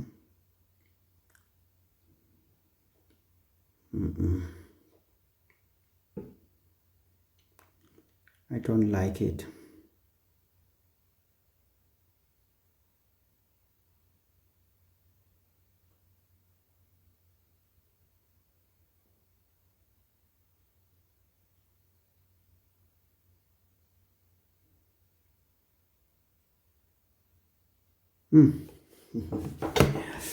The answer I am got ngoku is concerning.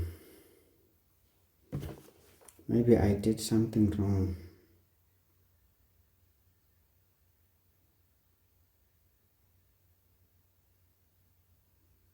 The answer there is not giving the things that I need. Let's need rechts now.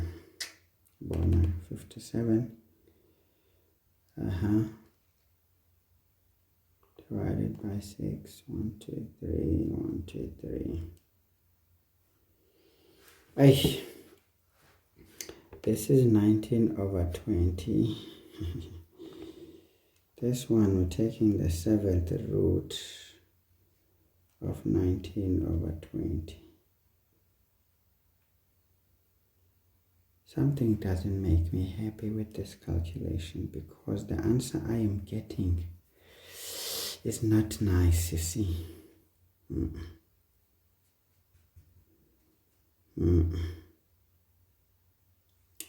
No. Besibale kahle nje guys eklasini sendiyibhude phi ngoku.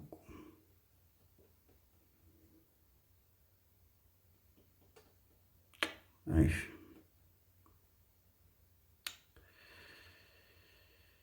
Ay man.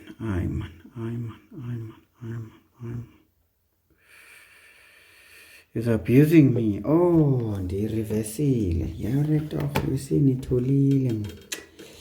nitholile nansi into esidivide ngayo, not that one. Yes man. I was wondering ukutheni uyandifuna undibhayizisa manje. So these 6 gorillas is sibe sesidivide umancane. Okay. I was wondering what is cooking now. Azohlula into simple kanje, ufuna undiphambanisa. Hayi sana suniphambanisa.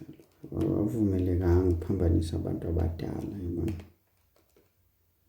Abantu abadala, you're not allowed to make them confused. Hayi kodwa isaqhubeka le nonsense man.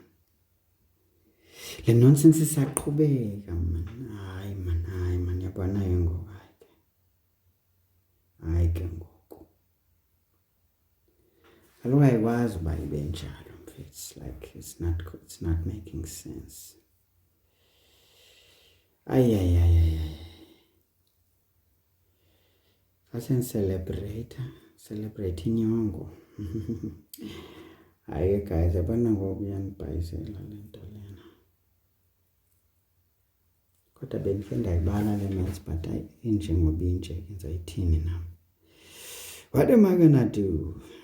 Nothing. Hayi andazi guys kwenzakalani manje. Hayi man, yabona ke. Yabona ke ngoku.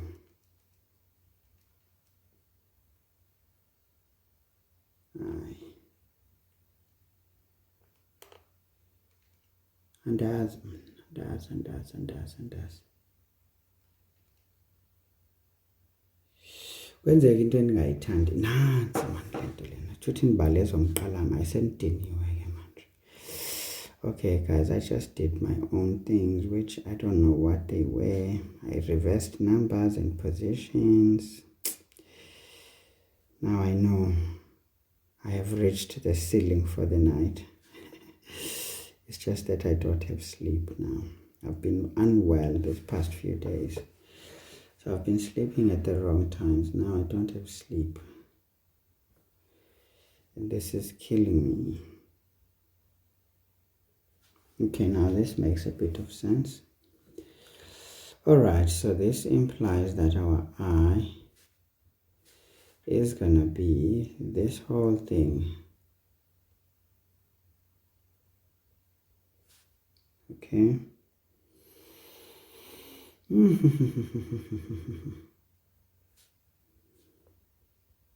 Then we times this by 100%. Okay. Ake sendiyazisola ukuthi ndiyenzele ntoni le question ngendiyekile nje straight. Should have just stayed away. I should have just stayed away. Then we multiply that one by 100. Yeesh, isinikeze enye percentage enzima la 0.74%. Hayi guys, nizondiyeka. Letlo ntlwela jwale. Hayi if wrong okanye right andisazi ngeni. Akidikeni.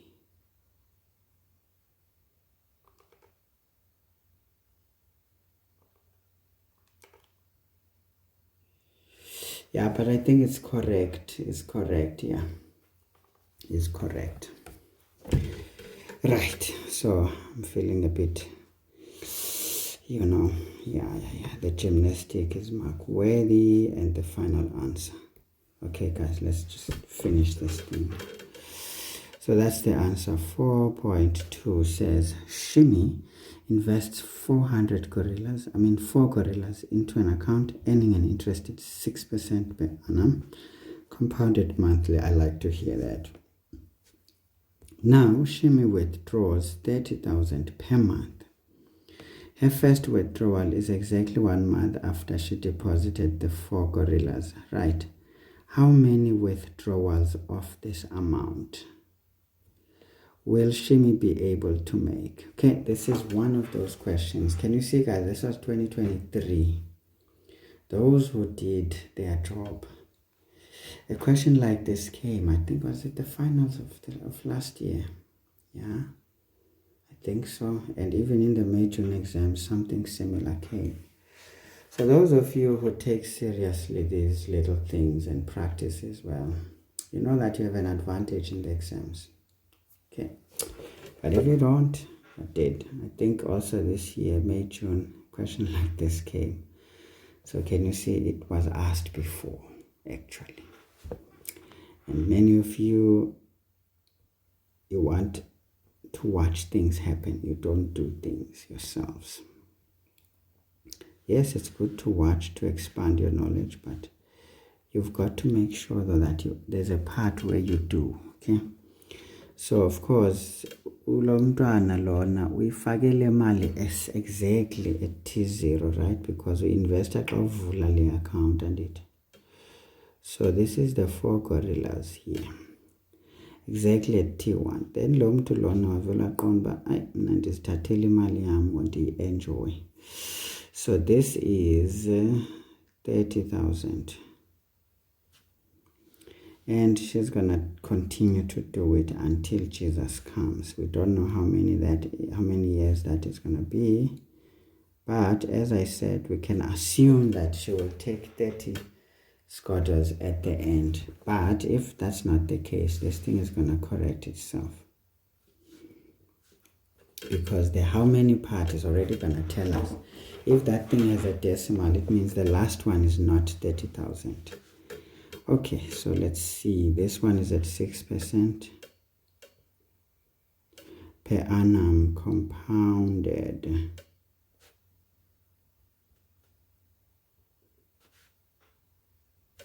Monthly. All right, so a timeline is very important, guys. I cannot overly emphasize the importance of this thing. Right, now, guys, once we take withdrawals, it is safer to use the present value formula. I will show you 2 ways, the present value formula and the future value formula.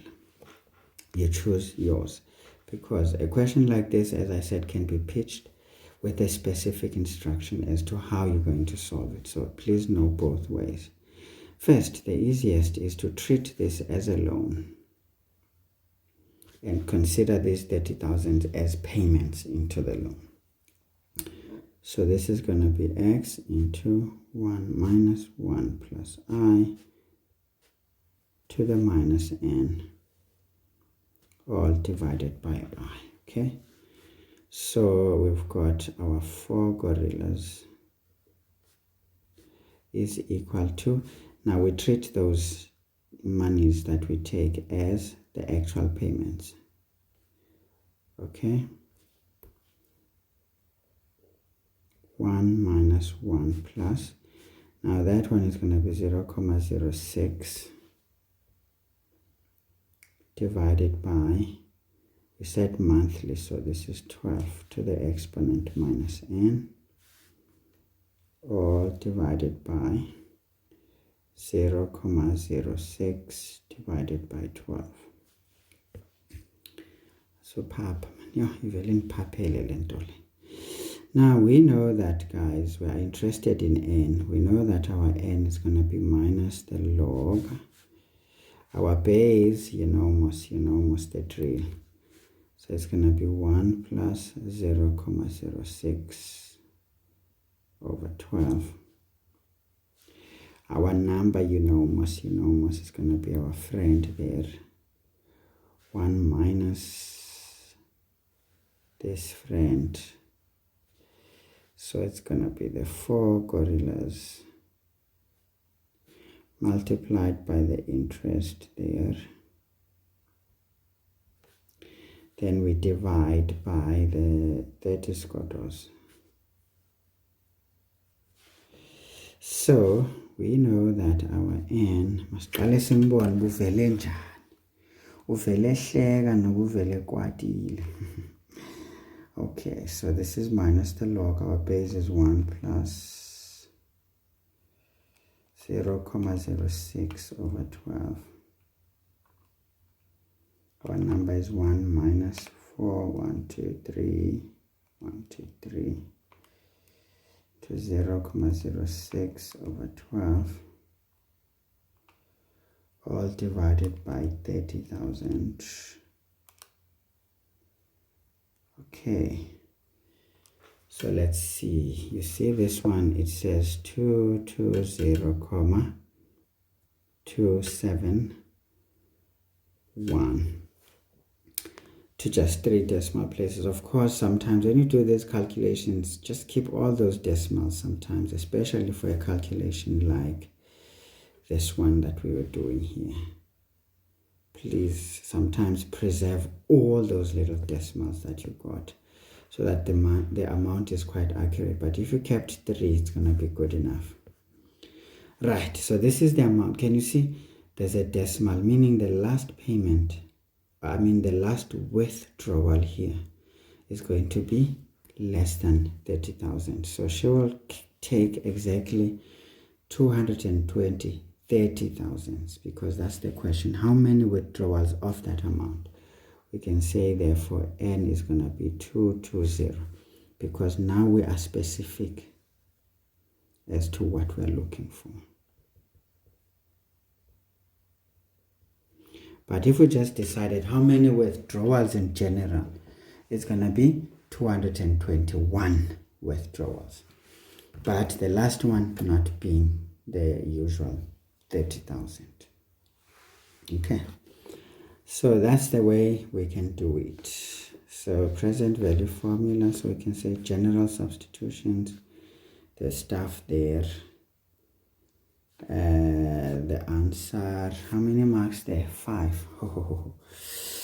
Okay, we can say for treating this as a loan, 4, and maybe treating this as a payment. You see, it's just a strategy here. It's not a big deal. Oh, no. The gymnastic. This one is quite key. Using the logarithms is quite important. It involves a lot of manipulations. So we can give 1 mark for overall. All right. Now let me show you the second technique. That one can do this using the present value. Now remember, with the present value, we're going to consider this as an investment as it is for the entire period. Right? Say this thing is going to be compound interest, meaning our present value, our future value, using the future value calculation. The future value is going to be the 4 gorillas after accumulating interest for this whole period of these payments in total, right? At this stage, we don't know how many they are. So we can just say this is F equals X. And then the withdrawals, we're going to consider them as monthly annuities. Monthly deposits. Plus I to the n minus 1 all over Joe. So this is the one, guys. Now here's the thing. Our future value is from the 4 gorillas, right? But these gorillas will have accumulated interest. What is that interest? 0.06 over 12 for that whole period, because that's exactly how it's going to happen. Divided by, equal to, now we want to find out, we treat these as monthly deposits into our account, where we would be looking at annuities, right? Yes. And doesn't 0.06 divided by 12 to the n. Remember, that's also going to be to the n. Right, because these ones, they started being paid here. So you're going to say that minus that plus 1. It still remains Tn. So please be very, very comfortable doing this, guys. So this is 0.06 divided by 12. Okay, cool. So can you see we've got our lovely business right here? Of course, that whole thing there is over 1. So we cross multiply and play with the gymnastics here. But now what is nice is that we actually can multiply this there and clean it up. So let's do that. First of all, this one doesn't allow us to move quickly, but when you know how, you can do it. But let's just do it systematically. 4 million into 0.06 divided by 12. Right? So this one solves this to just 20,000 of 1 plus 0.06 over 12 to the n. This is going to be equal to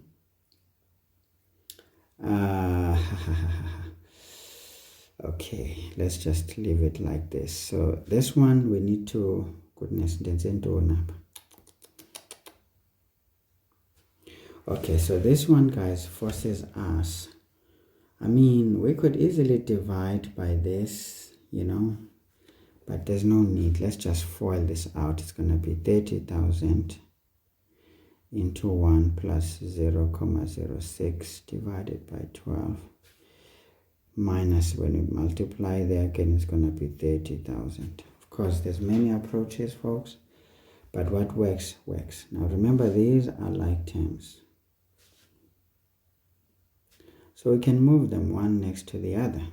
But now this is the big one. It's best to bring in this one. So we know that once we do that, we will then factorize, isn't it? So let's first write. It's going to be 30,000 into 1 plus 0.06 divided by 12 to the n. I forgot there.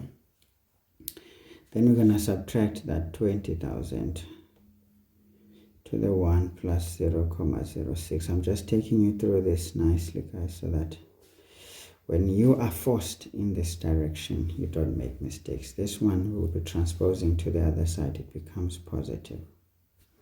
Right. So as we can see, we can factorize here by taking out what we want to isolate, 0.06 over 12 to the exponent n into, this one becomes 30,000 minus 20,000 is equal to 30,000. All right. Now, folks, you can clearly see that we have ourselves 1 plus 0.06 divided by 12 to the n equals, so we just say 30,000, we divide by 10,000, isn't it? So that gives us 3. And in this juncture, we know that we introduce logs. Just gonna take you through it nicely. And you can already see the shortcut now. So we can say, well, n is gonna be just the log with that base 1 plus 0.06 divided by 12 as the base, and the number is 3. Okay, that's the one. So let's see, guys. So this is just the log with that base 1 plus 0.06 over 12 of 3. See, we still get the same answer.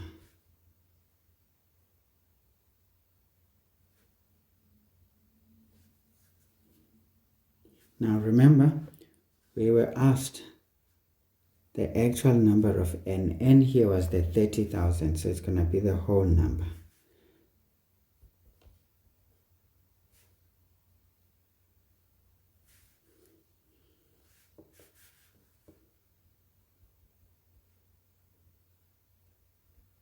Okay.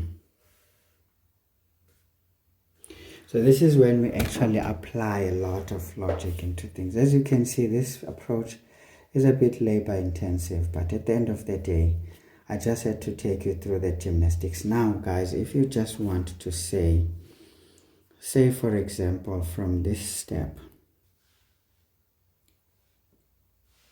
how do you run through a shortcut? Because I mean, the gymnastics here, the factorization, is just you doing the math. But how do you jump from there to here? How do you do it? Figure it out. Figure it out. So basically, we know that once we have it like that, it's going to be the log. The base is still that friend, because it's this friend, the base. Ne? Secondly, how do we get the number? The number is going to be this number multiplied by that divided by that. Okay, as you could see, wait, it's this number times that. Okay, yeah, this number times this, okay, divided by that, then plus 1. You see that? We're going to add that one. So let's see, 4 million into 0.06 over 12. Right? And then we divide this by 30,000. So it gives us 2 over 3, and then we add this one to get the number. Wait, we don't add. Yeah, I think we do. Not by this so much. Yeah, no, it's not working. I'm sorry. Lo one uvele. Walo fanele phumo 3 phayana. Ay. Yabona ke ngoku nansi ke lento ifuna ukuphambanisa. I figured it out, guys. Can't tell you much. I can't think anymore. But kawucinge now ukuthi ifike kanjani. What are we going to do after this? You see. Rirabiana. Yeah, we need to think about that. Ukuthi senze njani masifika laphayana. But ikhona into efanele siyenze before. I think we're going to have to take this one and subtract this whole thing. I don't know. So I got here 3 over 1, 3 over 5. Ngizakhumbula. Ske siyeke guys. I'm tired. Answer is there. The answer is there. We did it. So that was actually 4.2.1. So we were doing 4.2. Always make sure you labeled your answers properly. Now let's do 4.2.2. We are told that how many withdrawals will Shimi be able to make if she changes the amount to 20,000? Substantiate your answer. Obviously, guys, calculations. So let's do it. So we know that our present value formula, let's just stick with that for now. 1 minus 1 plus I to the minus n, all divided by I. So we've got 4 million equals, we're told these are 30,000. 1 minus 1 plus 0.06 over 12 to the exponent minus n, all divided by 0.06 over 12. Okay, so of course we're looking for n here, so our n is going to be minus the log. Our base we know is going to be 1 plus 0.06 over 12. Our number is going to be 1 minus 4 million into 0.06 divided by 12 all over the 30,000. So let's see, and obviously this time it's gonna say math error minus log 1 plus 0.06. The only reason I know it's because we've gone through this one and it kind of surprised us.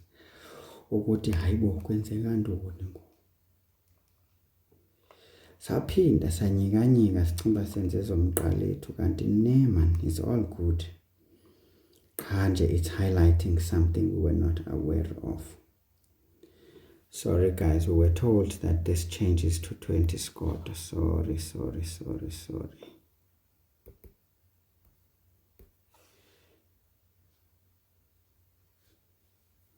It's no longer 30, it's 20. Okay? Right.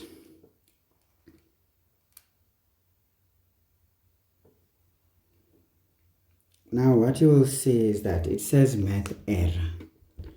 Now you start to wonder what happened. Now when we've got a log and we get a math error, the first place to look is this bracket, okay? Because this base already exists, so it's not the place to look. So this friend here, a base is good. So whatever could be giving us a problem is this one. Because remember, with a log, we cannot take log of 0, for example, and we can't take a log of a negative number also. So those are not allowed. So that's the first place. In fact, I didn't think about this until one of my guys highlighted this, okay? So of course, this is also for them to revise this, and this is also for those who couldn't make it into the class.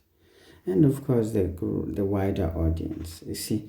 So this means we need to explore what is this, because if we don't, we're not going to know why we are failing.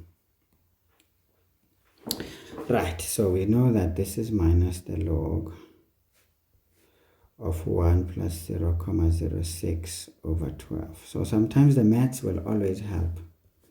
Let's sort what that bracket is. See what happens. 1 minus 4 million into 0.06 divided by 12, all divided by 20,000. See, it gives us 0. Oh, that's why we can't get an answer. Okay, so now we know that technically this means this is undefined. Okay, so we can say therefore n is undefined. Right. If n is undefined, what is the implication? Remember guys, if we were able to take 30,000, it's definitely possible to draw 20,000. So if n is undefined, we can say therefore Shemi will be able to draw or to withdraw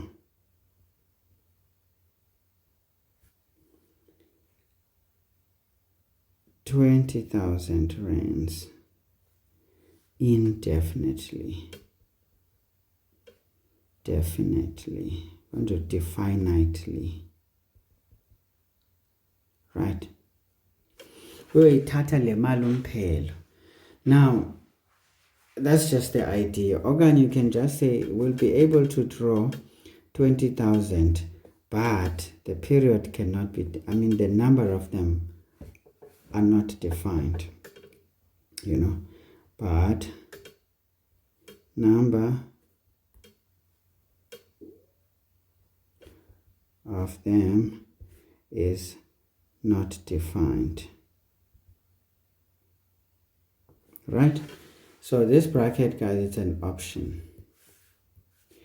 Of course, this is what I would say because I wouldn't know what this means. But when we looked at it, we realized that actually this situation tells us that if she's drawing 20,000, it's actually the interest she gets every month on the 4 million, you know.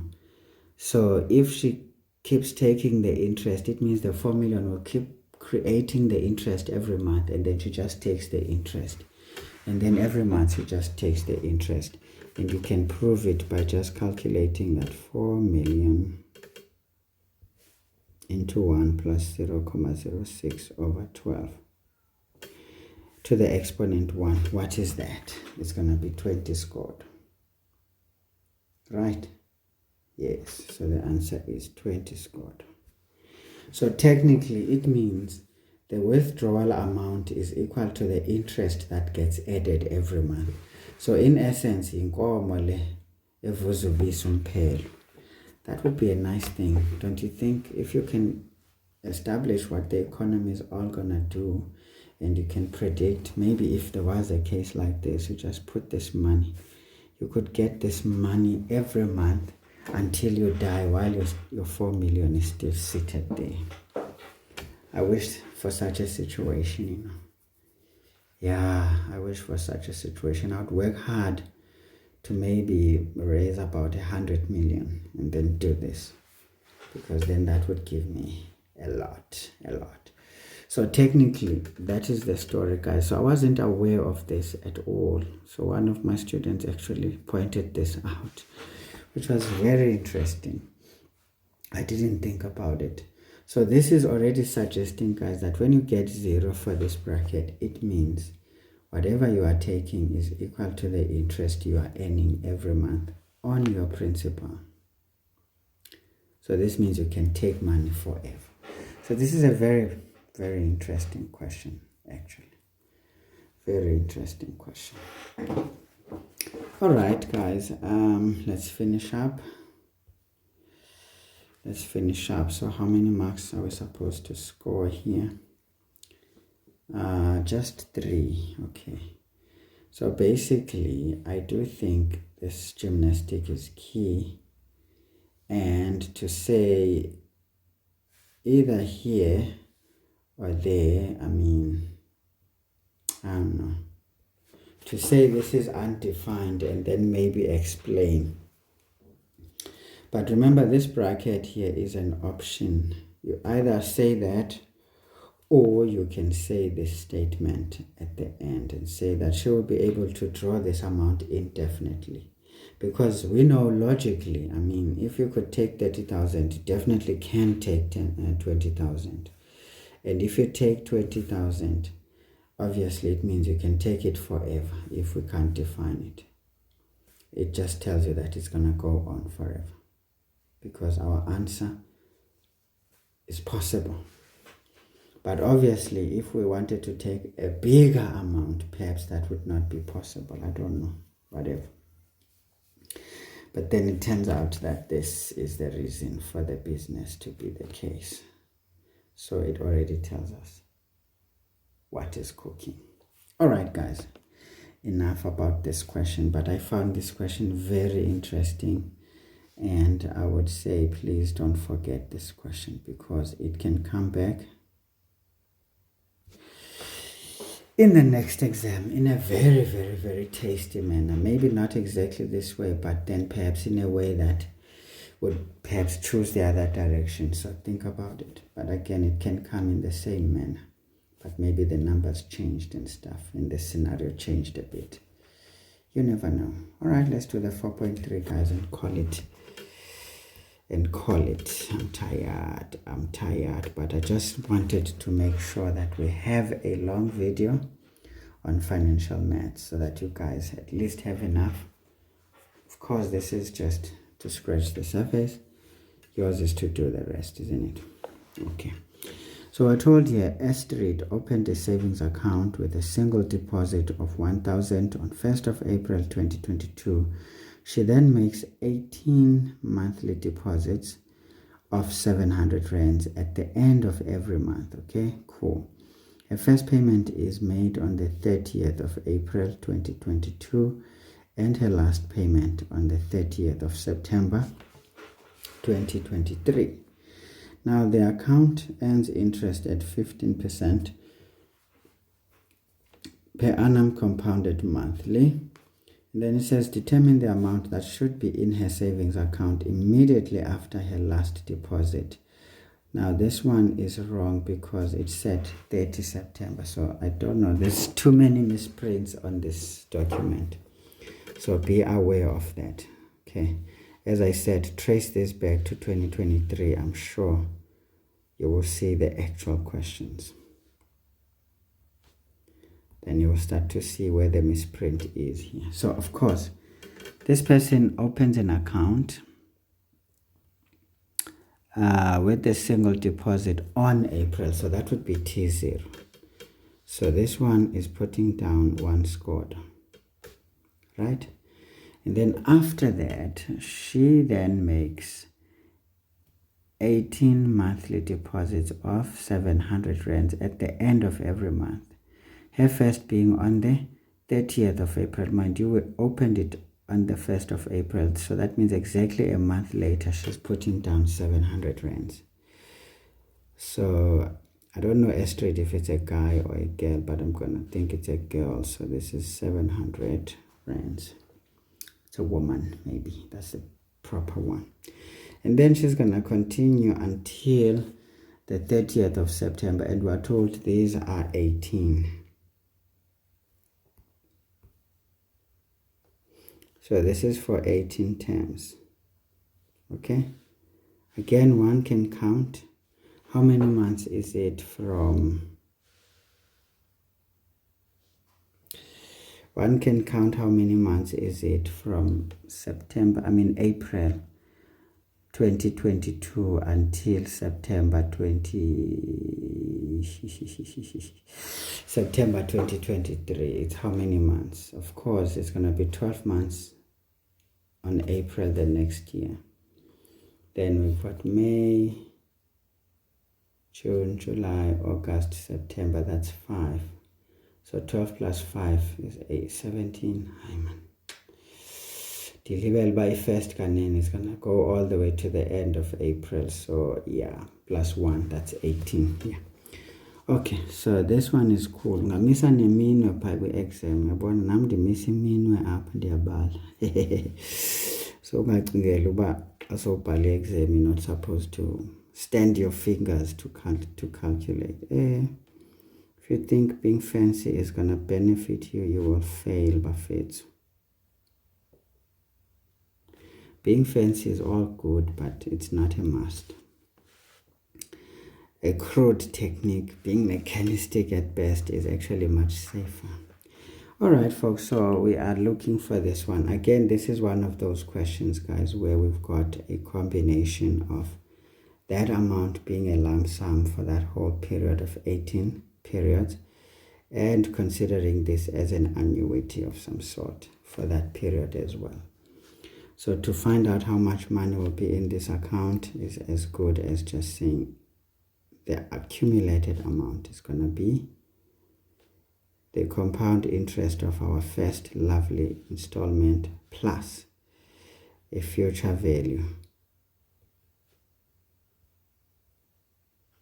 of those equal payments. Okay, so A here is, so we know this is 1000, 1 plus 0.15 over 12 to the exponent 18. It's going to be 18 times, right? Plus, then we've got 700 into 1 plus 0.15 divided by 2 to the exponent 18 as well. So you should know how to do that calculation now mechanically. Because once everything is fine, guys. So that's the one. Okay. So we've got 1000 into 1 plus 0.15 over 12 to the exponent 18, and plus 700 into 1 plus 0.15 divided by 2 alpha, also to the exponent 18 minus 1, all divided by 0.15 over 12. Okay, let me just check if everything is proper.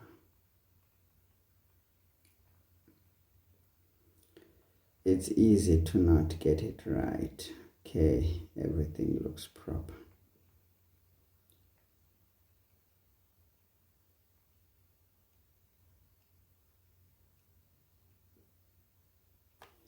Right, so let's see. So this one says she's going to be having 15,282 rands 91 cents. Okay, that's not bad. Considering it's just 18 months, it's not bad at all. Okay, guys, so that is our financial maths walk, just to give you a bit of petrol. Now you take it from here and illuminate yourself in this question, in this business right here. So this is the mark. This is the mark for those two big calculations. The period is very important for both, of course. So that's the third mark. And the fourth mark is the last one. Okay. Because essentially it's the interest for both. In fact, we can put it nicely. This is very haphazard. So basically it's the interest that goes for both, the period that goes for both, and then the general substitutions and the final answer.